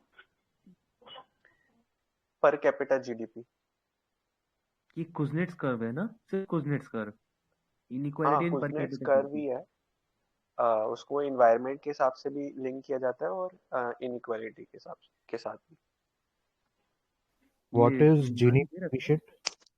वो 1 और 0 होता है ना। ये इनइक्वालिटी बताते हैं। लॉरेंस कर्व से इसको हाँ, कैलकुलेट 1 और 0 लॉरेंस के बीच में होती है वैल्यू कुज़नेट्स कर्व में। Poverty के अकॉर्डिंग है क्या वो चीनी कोएफिशिएंट? Full Poverty. एम्प्लॉयमेंट और वो अनएम्प्लॉयमेंट के ऊपर है वो गिनी नहीं, कोएफिशिएंट। जो अभी मोहित ने बताया ना, लॉरेंस कर्व से ही वो हम लोग कैलकुलेट करते हैं। The Gini index inequality. or Gini coefficient is a measure of distribution of income across a population, developed by the Italian statistician. It is often a gauge of economic inequality, measuring income distribution or less commonly wealth distribution among a population. Gini coefficient. एक term है monopoly, और फिर उसी तरह एक और term है मोनोप्सिनी। ये क्या, इसमें क्या मतलब मीनिंग है? मोनोपोली का मोनोपोली तो मतलब होता है कि होता है जिसमें कि एक पीपल कम होते अधिकार हैं। होना। मोनोपोली में सिंगल बायर होता है, सिंगल सेलर होता है, और मोनोपोली में सिंगल बायर होता है, जितना मुझे याद आ रहा है। राइट। ओलिगोपोली क्या होती है? ओलिगोपोली मोनोपोली और कुछ लोगों का परफेक्ट मोनोपोली। कंपटीशन के बीच की चीज है जिसमें थोड़े सम सेलर्स होते हैं और छोटा ग्रुप होता है। हाँ ओलिगार्की से काइंड ऑफ आ जाता है ना ओलिगोपोली, अगर रिलेट कर पाए तो। बिल्कुल बिल्कुल। मोनोप्सोनी का एग्जांपल?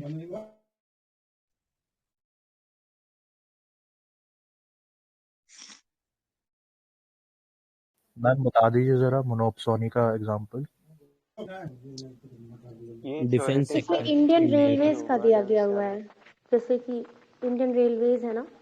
हाँ, और वो इंडियन तो मोनोपोली डिफेंस हो भी गई ना। होगा, मतलब गवर्नमेंट ही सिर्फ खरीदती है और बनाने वाले कंपनी जरा अलग अलग होते हैं। जीएसटी और काउंसिल सिंस वगैरह डिस्कस करना है थोड़ा, जीएसटी के बारे में थोड़ा। हाँ शायद उसमें आएगा ना, जीएसटी के बाद में आएगा वो, पिलर 2 में आता है ना जीएसटी।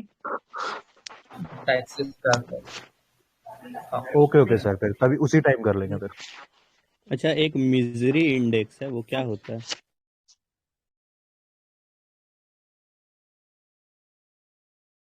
बता दो आप। इन्फ्लेशन रेट और अनएम्प्लॉयमेंट रेट, इन दोनों का समेशन करके उसका इंडेक्स बनाया जाता है। मतलब ये कोई ओके, ऑर्गेनाइजेशन कौन होगी या फिर एक कौन कंसेप्ट निकालता है? है? वो पता नहीं है, देखना पड़ेगा। जर्मन वॉच ऐसा कुछ रहेगा। एनजीओ है वो तो। आज क्या नीति आयोग भी तो डिस्कस कौन करने सी का क्या है। कैलकुलेट होता है? क्या चीज? मिजरी हेड इंडेक्स काउंट ना, रेशो। जो आर्थर अकून है ना, वो निकालते हैं। वो मतलब 1960s में एक्चुअली में स्टार्ट हुआ था। तो इन्फ्लेशन और अनएम्प्लॉयमेंट जो होता है उसका समेशन होता है, so that like US economy का स्नैपशॉट मिल पाए। ये यूएस इकोनॉमी के लिए स्टार्ट किया गया था ये वाला सर्वे, सॉरी इंडेक्स। ओके,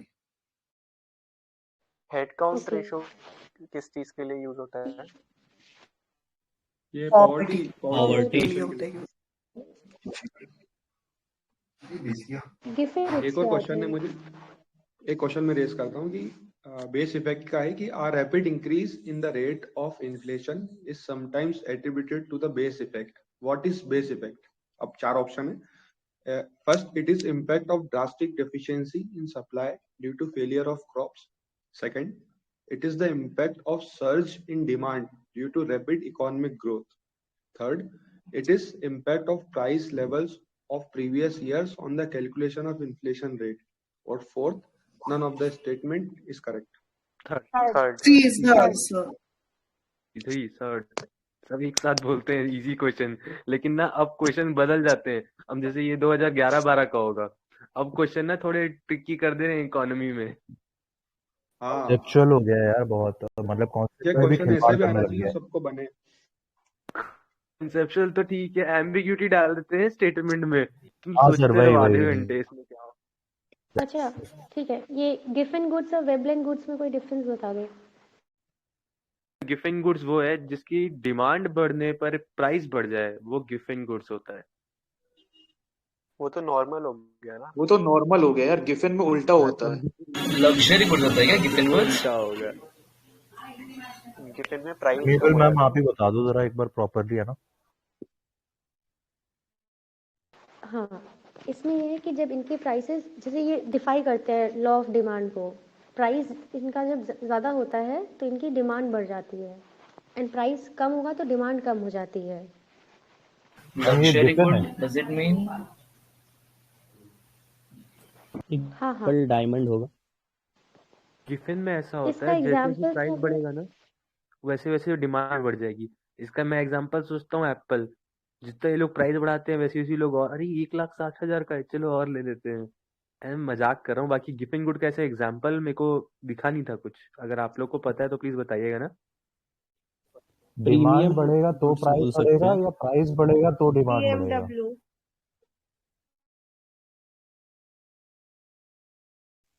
हाँ, यही सब, BMW, डायमंड, एप्पल। हाँ ठीक है, प्राइस बढ़ रहा है तो डिमांड बढ़ रही है भाई। प्राइस बढ़ रहा है तो डिमांड, कंपनी 100 का 200 में बेच रही है तो भी डिमांड बढ़ जा रही है। ये बोल रहा था मैं, प्राइस बढ़ेगा तो डिमांड बढ़ेगी।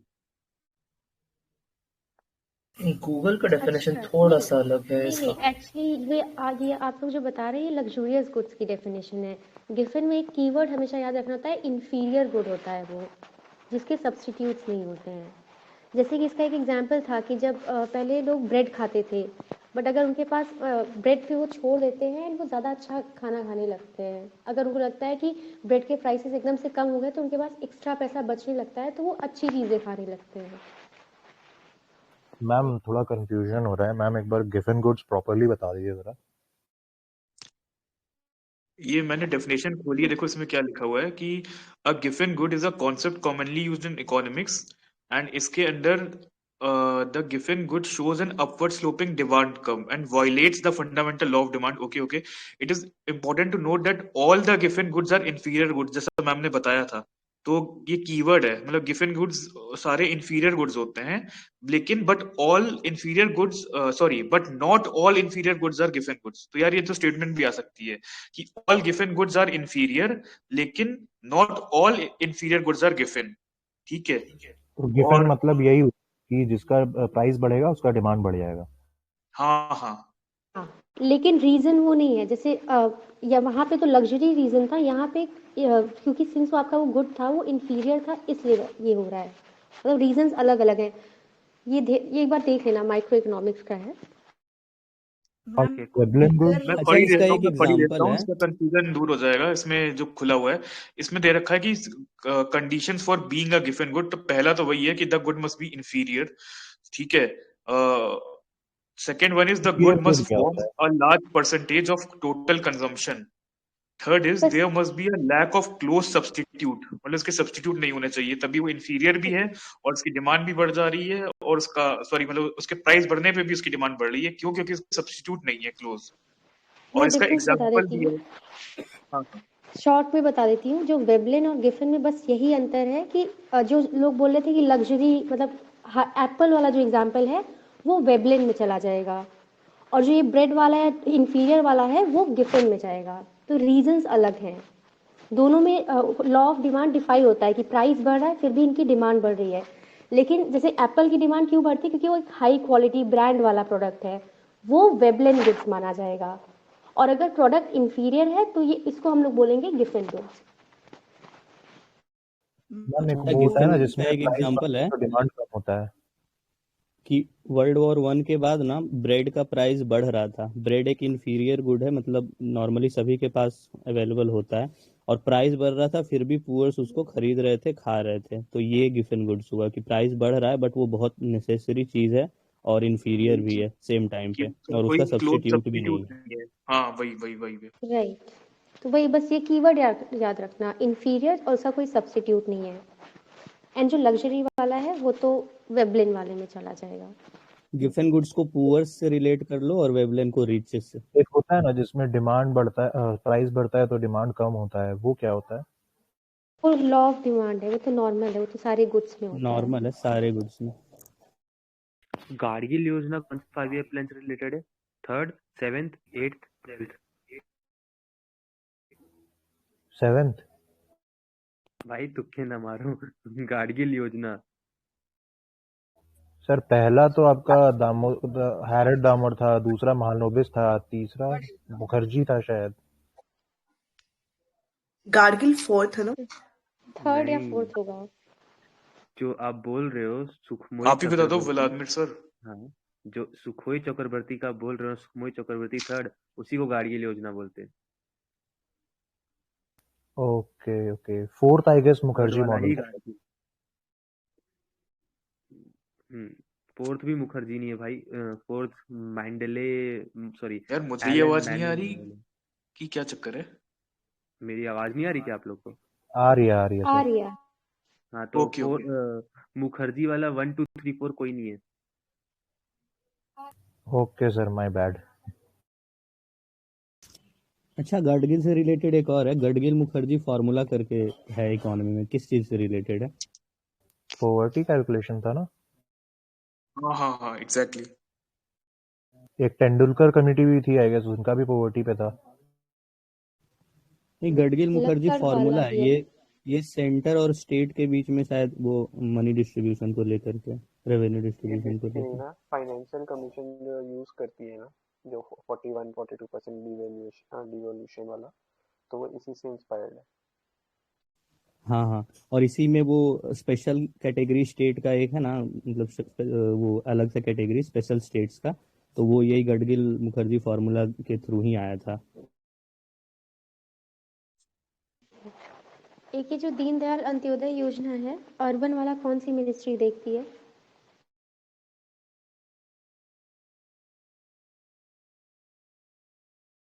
Housing and urban affairs. हाँ, और रूरल वाला? Ministry of rural development. Food consumer. Panchayati Raj देखती है। Ministry of rural development.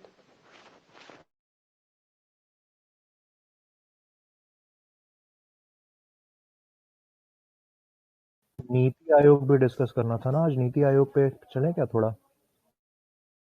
अच्छा, एक क्वेश्चन है, paradox of poverty of farmers क्या है ये? ये वो तो नहीं कि कई फार्मर्स के पास BMW है और कई फार्मर्स के पास 3 वक्त की रोटी नहीं है, वो सुसाइड कर रहे हैं। नहीं वो वाला नहीं। तो ये वो अच्छा, एक प्लेंटी ऑफ वो भी करके भी था।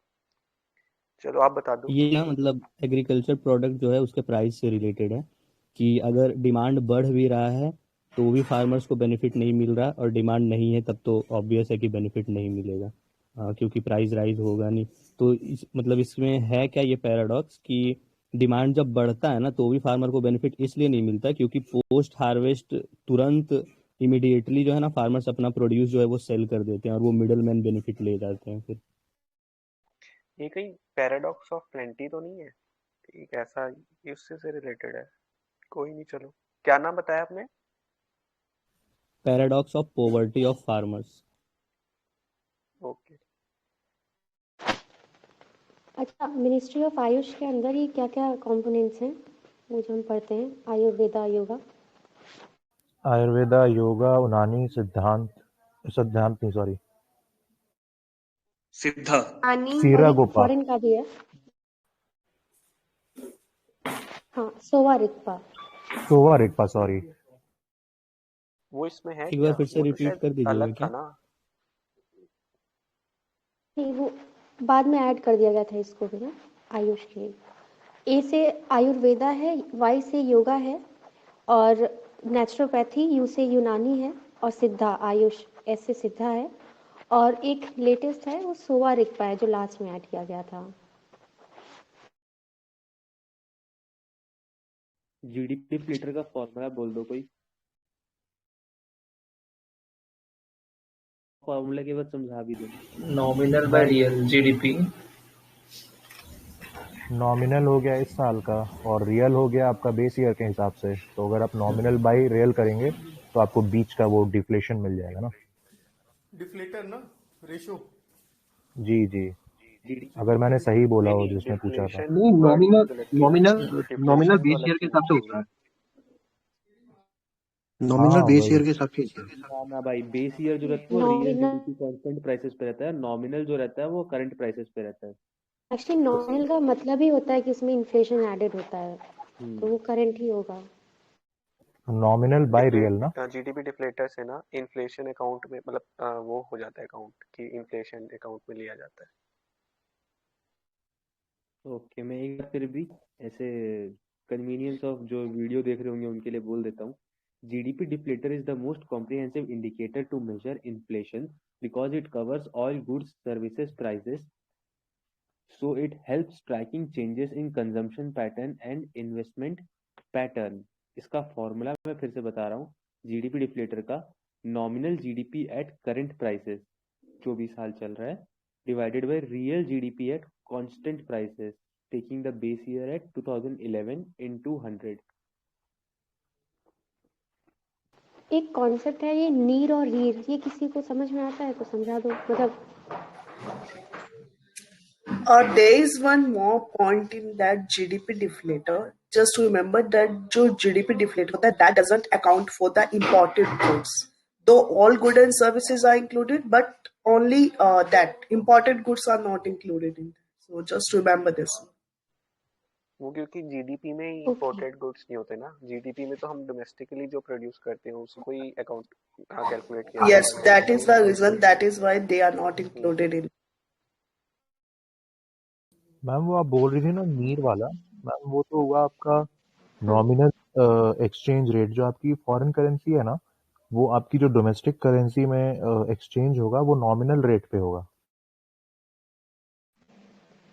जो मैंने समझा यही है कि जो रीड है वो आपका एक्चुअल जो आप खरीदने जाते हो सामान वो दिखाता है रियल वाला, और नॉमिनल वाला बस करेंसी के एक्सचेंज को दिखाता है। Correct me if I am wrong, या किसी को अच्छे से आता हो तो बता देना एक बार। नहीं मैम सही है मैम। और रियल वाला जो है ना उस पे हम ये क्या निकालते हैं जिसमें हम बास्केट ऑफ गुड्स को कंसिडर करके कंपेयर करते हैं, पीपीपी। हाँ तो वो रियल वाले में ना पीपीपी जो है वो एग्जैक्ट निकल के आता है। ओके, एक पैट मैकेनिज्म है वो। इन दोनों हाँ की बोलो। यूजेस को समझ लो ना तो क्लियर हो जाएगा। जो रियल इफेक्टिव है ना, it is used for policy making या रिसर्च पर्पसेस, और जो नॉमिनल है ना वो अपने करेंसी के एक्सचेंज के लिए यूज होता है। और उसमें क्या होता है, वेटेड एवरेज होता है। अगर मैं सही तो 6 करेंसी का हाँ और सही है। 36 करेंसी का, हाँ नॉमिनल वाले में जैसे। ओके यार, एक बार ना सब एक बार अपनी तरफ से देख लो, इंडेक्सेस तो नहीं भूल रहे ना हम लोग। एडमिन ने भी ग्रुप में मैसेज डाला इंडेक्सेस, क्योंकि देखो ट्रेंड रहा है यूपीएससी का पूछने का, तो इस पार्ट से हम लोग इंडेक्सेस तो मिक्स नहीं कर रहे ना। कोई भी इंडेक्स मिस हो रहा हो तो एक बार फिर से देख लेते हैं। इम्पोर्टेंट तो कवर हो ही गए, सीपीआई, डब्ल्यूपीआई, आईआईपी। अब दूसरे जो हैं सर एक SOS ही मिस हो रहा है जहाँ तक मुझे लग रहा है, एक वही होता है एनुअल सर्वे ऑफ इंडस्ट्रीज होता है, जैसे आईआईपी होता है ना, उसका एक कॉम्प्लीमेंट्री है। पहले एनएसएसओ कराती थी, अब एनएसओ करा रही है ना। हाँ सर, जो आपका आईआईपी था वो मंथली था ना सर, तो annual survey of industries yearly होता है सर। और बाकी वही बेसिक डिफरेंस ही है सर, ज्यादा डिफरेंस नहीं है इसमें। अच्छा, ग्रॉस फिक्स्ड कैपिटल फॉर्मेशन क्या होता है? Please repeat again the question. Gross fixed capital formation वही मशीनरी जैसे होती है ना, जीडीपी प्लस हम नेट जो एक्सपोर्ट नहीं इसे जो टोटल मशीनरी इन्वेस्टमेंट मानते हैं ना। हाँ, लेकिन टोटल इन्वेस्टमेंट यहाँ पे आप देखेंगे फिक्स्ड एसेट्स में, जैसे capital, plant and machinery, like Mohit was saying, equipments हो वो गए, वाला है। और कोई इसमें वो भी आती है, इस बड़ी इंटरेस्टिंग चीज है इंटेलेक्चुअल प्रॉपर्टी, उसको इसमें भी हम कैपिटल बायोलॉजिकल मानते हैं। रिसोर्सेज और इंटेलेक्चुअल प्रॉपर्टी भी आती है। हाँ, क्या इसके अंदर लैंड का परचेज आएगा फिक्स्ड कैपिटल क्योंकि ये फॉर्मेशन में? फिक्स्ड एसेट है और लैंड एक फिक्स्ड एसेट है, और फिक्स्ड एसेट वो एसेट होते हैं जिसका यूटिलाइजेशन जो होता है 1 ईयर से ओवर होता है बिजनेस राइट, में। मेनली फिक्स एसेट्स वो होते हैं जो आपको फ्यूचर में बेनिफिट देंगे। लेकिन एक चीज़ याद रखना कि इसमें सारे फिक्स एसेट्स आएंगे या फिजिकल एसेट्स आएंगे, जैसे आपने कोई घर बनाया या कुछ भी किया, लेकिन इसमें लैंड का परचेज नहीं आता है। यही कैच है। मतलब आप इन्वेस्टमेंट में आपको लगेगा कि लैंड आनी चाहिए, इसमें बट इसमें नहीं आता है। वेट इसमें क्या होता है ना, जैसे टोटल इन्वेस्टमेंट्स ना एक अकाउंट होते हैं कि तभी उसमें लैंड नहीं आता है। इसमें वो चीजें आती है जो आपके by the time net addition हुए, गेटिंग मी? तो एडिशन होना इज अलग थिंग। फॉर एग्जांपल आपने एक लैंड को परचेज किया है, वो एडिशन नहीं है, वो आपका इन्वेस्टमेंट था। दैट इज वाई लैंड इसमें नहीं आता है। इसमें नहीं स्काई हाई, इसमें सेकंड हैंड परचेजेस भी आते हैं। तो वो नेट एडिशन हुआ ना, तब सेकंड हैंड परचेज आएंगे। What I am saying is कि इसमें टोटल इन्वेस्टमेंट नहीं आता है, आपको डेप्रिसिएशन भी माइनस करना होगा। जो आपका नेट एडिशन हुआ है ना, जो भी आपने परचेज करने के बाद जो उसमें नेट एडिशन यानी उसमें और चीजों को ऐड किया वो इंक्लूड होगा, तभी तो सेकंड हैंड आएगा ना। So that is addition to earlier वाला जो आपका एडिशन था, और तभी इसमें डेप्रिसिएशन में इंक्लूड नहीं होता है, क्योंकि डेप्रिसिएशन होता है जो वो आपका कंज्यूम हो चुका होता है। किसी भी फॉर एग्जांपल कंप्यूटर है, मोबाइल है, लैपटॉप जो भी है, उन सभी में डेप्रिसिएशन मतलब कि वैल्यू कंज्यूम हो चुकी है, वो टीआई वैल्यू थी, तो इसलिए वो भी इंक्लूड नहीं होगा। दैट इज वाई सिर्फ नेट एडिशन इसमें आएगा जीएफसीएफ। राइट, एंड वैसे भी हमें पता है कि डेप्रिसिएशन एक नॉन कैश एक्सपेंस होता है, उसमें रियल में कोई कैश आउटफ्लो या इनफ्लो कुछ वैसा तो होता नहीं है, अकाउंटिंग एंट्री होती है, इसलिए भी उसको हम लोग इग्नोर कर देते हैं। तो मेनली अगर इसका फॉर्मूला जो मृणाल सर के इसमें दिया है वो है इन्वेस्टमेंट माइनस डिस्पोजल, मतलब आप कुछ भी बेच दोगे उसको बस घटा दो और 2 चीजें आप इग्नोर करते हो कि depreciation and land purchase. Higher capital bilateral output monopoly ratio क्या है? is है good for economy. Sir Mohit sir repeat. Higher capital output ratio is good for economy. True, false? False. False, any day. जितना capital डालो ठीक उतना है, output तो नहीं ये आ रहा है बता दो तो कैपिटल आउटपुट रेशियो क्या होता है? मैम ये तो ट्रू होना चाहिए ना। नहीं, I explain this. It's like जितना कैपिटल डाल रहे हैं और उतना आउटपुट नहीं निकल रहा है तो नहीं, दैट मीन्स मुझे यू आर लगता है making loss. Capital no, output ratio ये हो गया ना कि आपको एक यूनिट को बनाने के लिए आपको ज्यादा कैपिटल चाहिए, तो ये तो राइट खराब राइट है। संकीर्ण इज तो टेलिंग द सेम। हाँ मैम फॉल्स होगा। मैं उल्टा समझ गया actually. That is why you need less capital for one output. अगर फॉर एग्जाम्पल आप एक यूनिट को जनरेट करने में 15 रुपीज को स्पेंड करते थे, ठीक है, अब आप एक यूनिट को जनरेट करने के लिए 25 करते हो, 20 करते हो, तो you can understand the gap. No, पहले 15 था, अब 20 या 25 है, तो पहले आप वही 5 को नेक्स्ट यूनिट में इन्वेस्ट कर सकते थे, अब वही आपके 5 to 10 रुपीज है अर्लियर वाली यूनिट में स्पेंड हो गया, तो that is a loss to you know, business को वो लॉस देगा। That is why this is false. हाँ, एग्जैक्टली करेक्ट। अच्छा, आई थिंक हम थोड़ा लोग आगे ना, बढ़े क्या नीति आयोग वगैरह शुरू करें। हाँ मैं वही बोल रहा हूँ, हम लोग ना उससे जस्टिस ही नहीं कर रहे सामने नीति आयोग प्लानिंग कमीशन। पहले ना इस पे थोड़ा सा कर लेते, क्योंकि मेरे ख्याल से हम लोग थोड़ा पीछे साइड से ना, मतलब हैंड आउट के उससे हम लोग काफी क्वेश्चंस डिस्कस कर लिए पिछले 1.5 घंटे में। आधा घंटा बचा है, इस पे डिस्कस ज्यादा करते हैं थोड़ा सा। ई समीक्षा पोर्टल क्या है? डन सर डन, नीति शुरू करते ई समीक्षा पोर्टल क्या है? हैं। ई समीक्षा आईएएस ऑफिसर है ना, वो अपनी डे बाय डे बजट का वो करते सर्वे हैं। है ना, उसके लिए शायद। नहीं, आईएएस ऑफिसर है ना, वो सारे अपना डे बाय डे का वो क्या करते हैं क्या नहीं, वो पीएमओ को शायद बताते हैं, वो ऐसा कुछ है क्या? हाँ, यू आर राइट। पीएमओ के लिए प्राइम मिनिस्टर अपने कंप्यूटर में बैठकर देखेंगे कि आप आईएएस बनने के बाद ठीक से कर काम क्या कर रहे रहे हैं कि नहीं, कि हाँ, फटाक से ट्रांसफर कर देंगे। पोषण अभियान, पोषण अभियान का जो नेशनल काउंसिल है, इसमें नीति आयोग के वाइस चेयरमैन हेड है। ट्रू या फॉल्स? हाँ सही है। ये अनविन पनगड़िया थे ना, तब से याद है शायद मुझे ये। सही है, करेक्ट। जो प्लानिंग कमीशन है वो 13 अगस्त 2014 को खत्म हो गया। 12th 5 ईयर प्लान कब तक चला था? मोदी का 17 तक। हाँ, 12th 5 ईयर प्लान 17 तक चला था। लेकिन ये ध्यान रखना कि जो प्लानिंग कमीशन है उसको डिसमेंटल कर दिया गया था 2014 में। पता नहीं। डन। एक बार ये नीति आयोग का जो ऑर्गेनाइजेशनल स्ट्रक्चर है इसको भी देख लेते हैं। तो हु इज द मैं वही चेयरपर्सन बोलने ऑफ जा रहा नीति था। आयोग?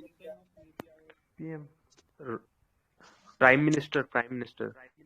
PM. Yes, and who was the first CEO of NITI आयोग? अमिताभ कांत पनगड़िया। थे शायद। नहीं, अनविन पनगड़िया। हाँ, Arvind Panagariya, correct. Amitabh Kant is the current CEO right? हाँ, करंट सीईओ। हाँ वही है। स्ट्रक्चर अगर आप देखेंगे तो इसमें हो गया बेसिकली यार चेयर, चेक कर रहे हो वाइस चेयरपर्सन, गवर्निंग काउंसिल होती है जिसमें chief minister of all states and lieutenant governor of union territories. फिर एक रीजनल काउंसिल होती है to address specific regional issues comprising of chief ministers and lieutenant governors and chaired by prime minister और his nominee. हो गया। नहीं मैं एक बार जस्ट बता दे। चलो बोलो आप बोलो। स्कूल एजुकेशन क्वालिटी इंडेक्स कौन निकालता है? NITI Aayog. Digital transformation index, ये भी इन्हीं का है। डिजिटल आरटीआई निकालता है। Payments index. क्या बोला आपने? डिजिटल ट्रांसफॉर्मेशन इंडेक्स नीति का ही है, आरबीआई का नहीं है। और नहीं, डिजिटल पेमेंट्स इंडेक्स वो आरबीआई निकालती होगी। आरबीआई का है ना? हाँ, ये आरबीआई निकालती होगी। हाँ, तो ये याद रखना कि पेमेंट वाला आरबीआई निकालती है और ट्रांसफॉर्मेशन वाला नीति आयोग। ओके। हाँ, ये ट्रांसफॉर्मेशन वाला जो स्टेट्स के अकॉर्डिंग निकालती है ना नीति आयोग शायद। The chief executive officer to the Niti Aayog is of a rank of Joint Secretary to Government of India. True or false? False. I think true है. ट्रू है. Chief Executive Officer is of a rank of Joint Secretary to the Government of India. True or false? Joint Secretary नहीं है, he is a Secretary to the Government of India. Okay okay. Vice chairman क्या होते हैं? Tax sorry please बोलिए. हाँ बोलो बोलो कोई vice chairman. Vice Chairperson is appointed by Prime Minister to the and same I guess to the Secretary rank. नहीं, cabinet minister की रैंक होती है वाइस चेयरमैन की. अरे हाँ पढ़ा था यार. शिट. फुल टाइम मेंबर्स 4-5 होते हैं. 4-5 तो होते हैं लेकिन चार उनमें चार कैबिनेट मिनिस्टर. ये क्या बात हुई चार? ये मिनिस्टर ऑफ स्टेट होते हैं यहाँ, याद रखना यार, मिनिस्टर ऑफ स्टेट रहते हैं ये. मिनिस्टर ऑफ स्टेट की रैंक पे रहते हैं.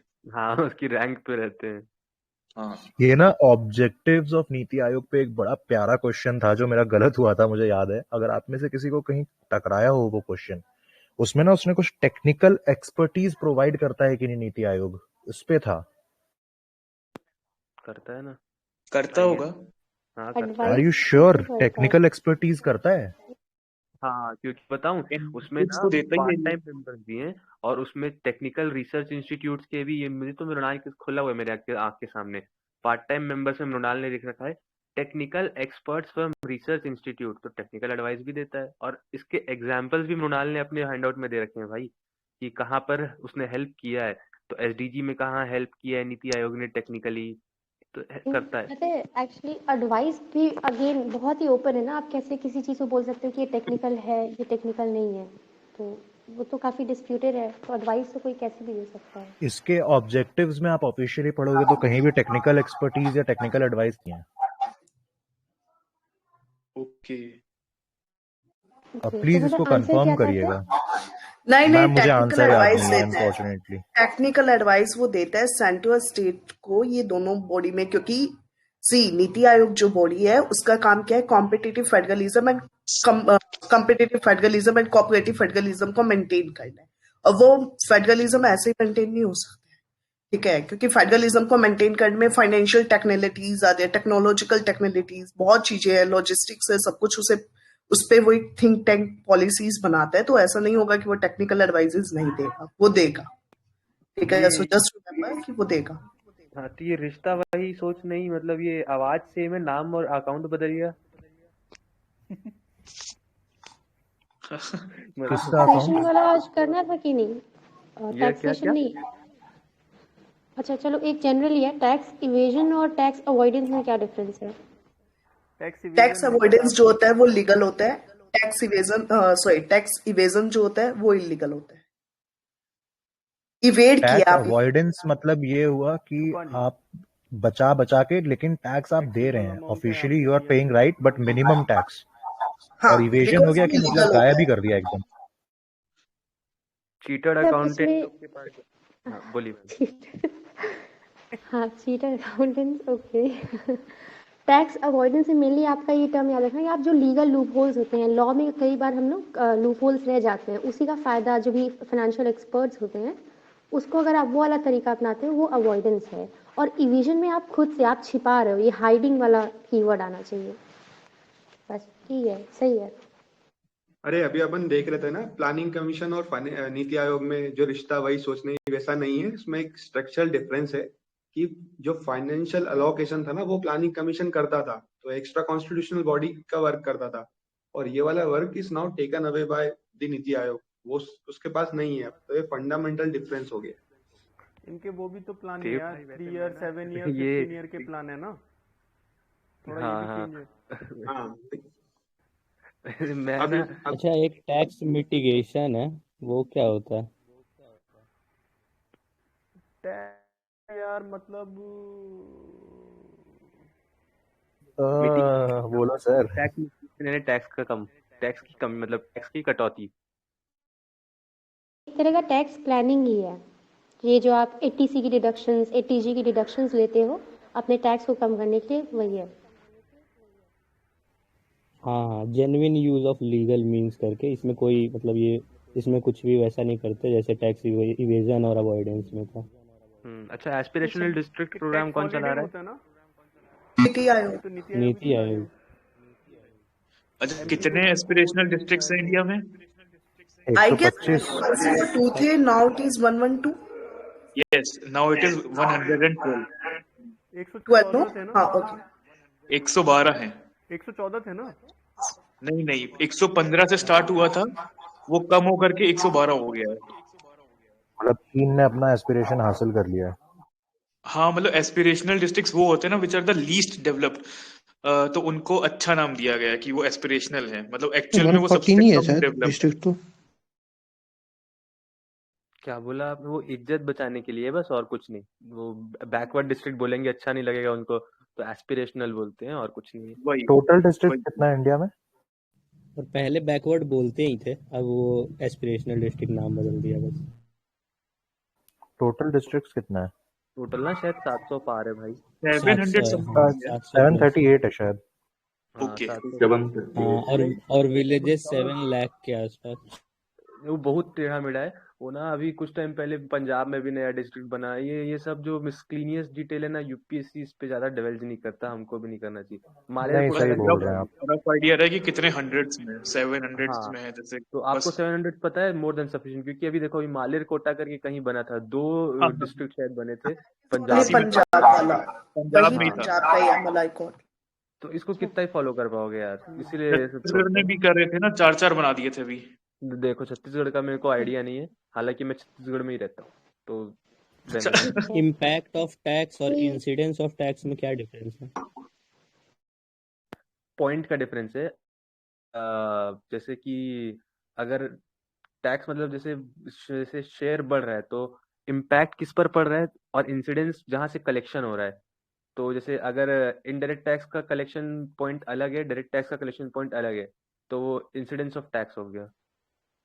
इंसिडेंस में यही है ना कि सेलर्स और बायर्स में अगर जैसे जीएसटी है तो बायर्स की तरफ ज्यादा टिल्ट है, बायर्स को पे करना है, सॉरी सेलर्स को भी पे करना है, सेलर्स को ही पे करना है, बट पैसा देना पड़ता है जीएसटी कंज्यूमर्स को, तो इंसिडेंस कंज्यूमर की तरफ ज्यादा हो गया।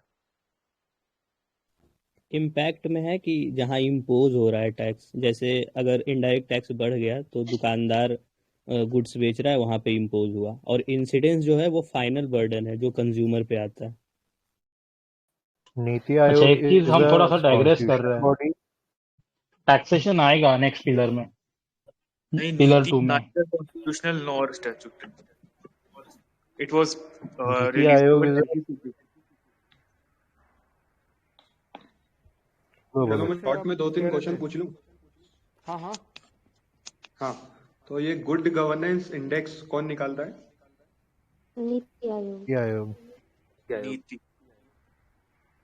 यार, नीति आयोग नहीं निकालता है, ये मिनिस्ट्री ऑफ पर्सनल निकालता है, गवर्नमेंट ऑफ इंडिया का।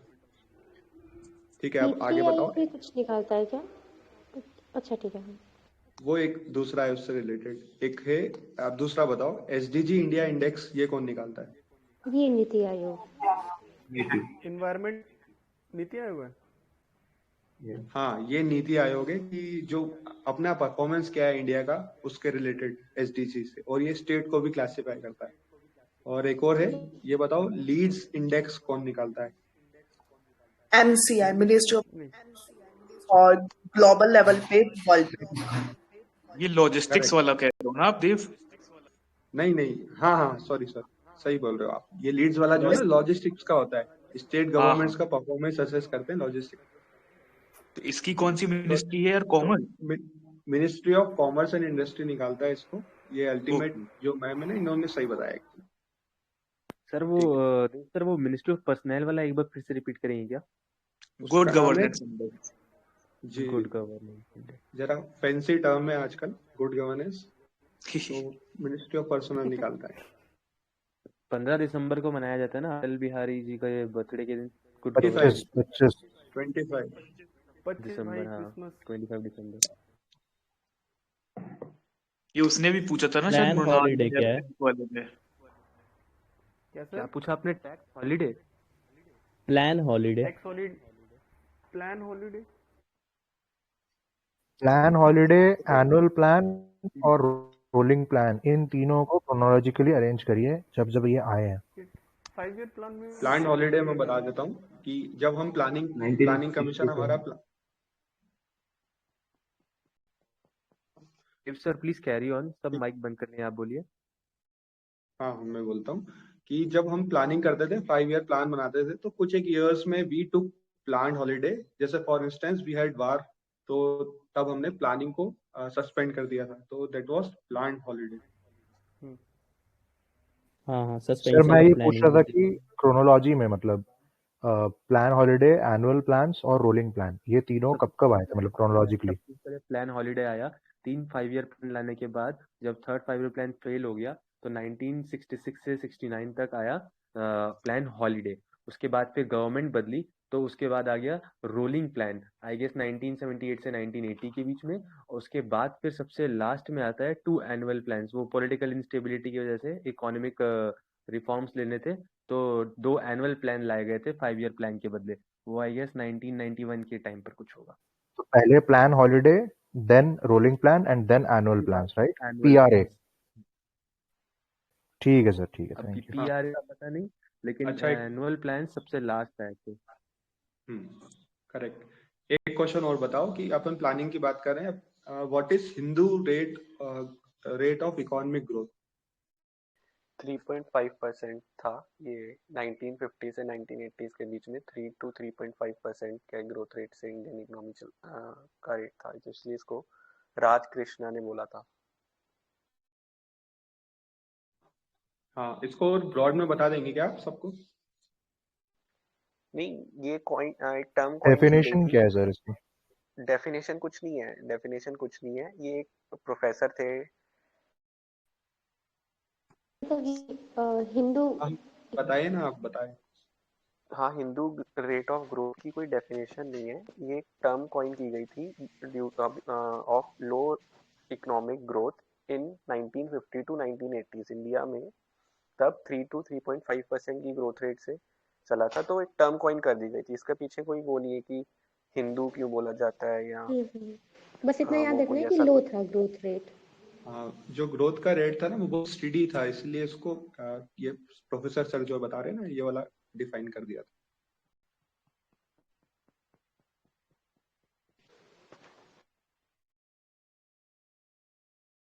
सेकेंड 5 ईयर प्लान ने अपने टारगेटेड ग्रोथ को अचीव किया था या नहीं? किया था ना। किया था। In fact second was successful. In fact second की सक्सेस ही तो दिखती है, मतलब इंडस्ट्रियल जो फॉर्मेशन हुआ था 1959 से 61 के बीच में, मतलब उस इनिशियल ईयर्स में यूएसएसआर के साथ मिलके, वो अभी टेंजिबल है, कितना ज्यादा दिखता है हमें, यहाँ इंडस्ट्री वहाँ इंडस्ट्री।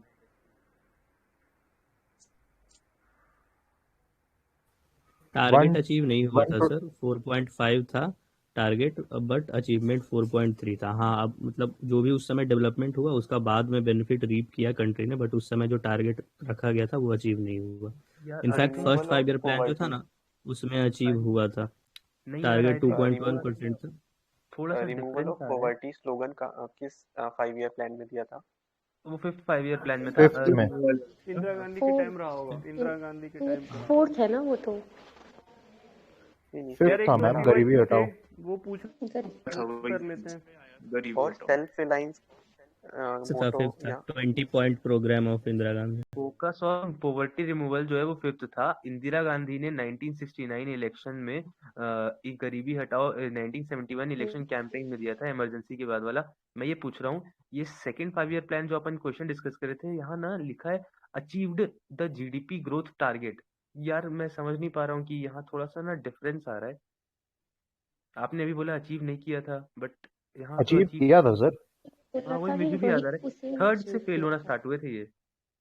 हाँ सर, अचीव किया था second, I think first and second both achieve किया था ना। हैंडआउट में उतना पढ़ लो, याद रह गया तो बहुत है, नहीं रहा फर्स्ट अच्छा मेरे नोट्स में मे भी कुछ गड़बड़ हो, देखता हूँ मैं। डिस्ट्रिक्ट वन प्रोडक्ट पॉलिसी किसके अंडर में? Commerce ministry. क्या? Sorry sir. One district one product policy किसके अंडर में है?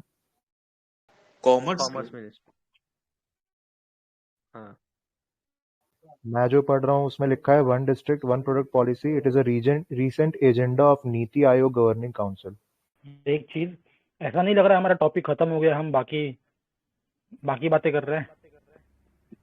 सर वही क्वेश्चन ना ऑलमोस्ट मतलब जितने थे ना 2 घंटा बहुत होता है, उसमें ना काफी खींच लिए थे नहीं, पहले ही, तो एक्चुअली अब आज टॉपिक थोड़ा छोटा था, इसलिए जब मनी बैंकिंग क्लियर कर रहे थे ना, काफी टाइम चला गया था उसमें। मैं स्टॉप कर लूँगा रिकॉर्डिंग बैलेंस ऑफ आज के लिए। हाँ सर आप कर लीजिए। हाँ कर दो, वैसे भी टाइम भी हो गया है। ठीक है, okay, thank you guys, and for those who are watching on YouTube, please like, share and subscribe the channel. Thank you guys. Have a nice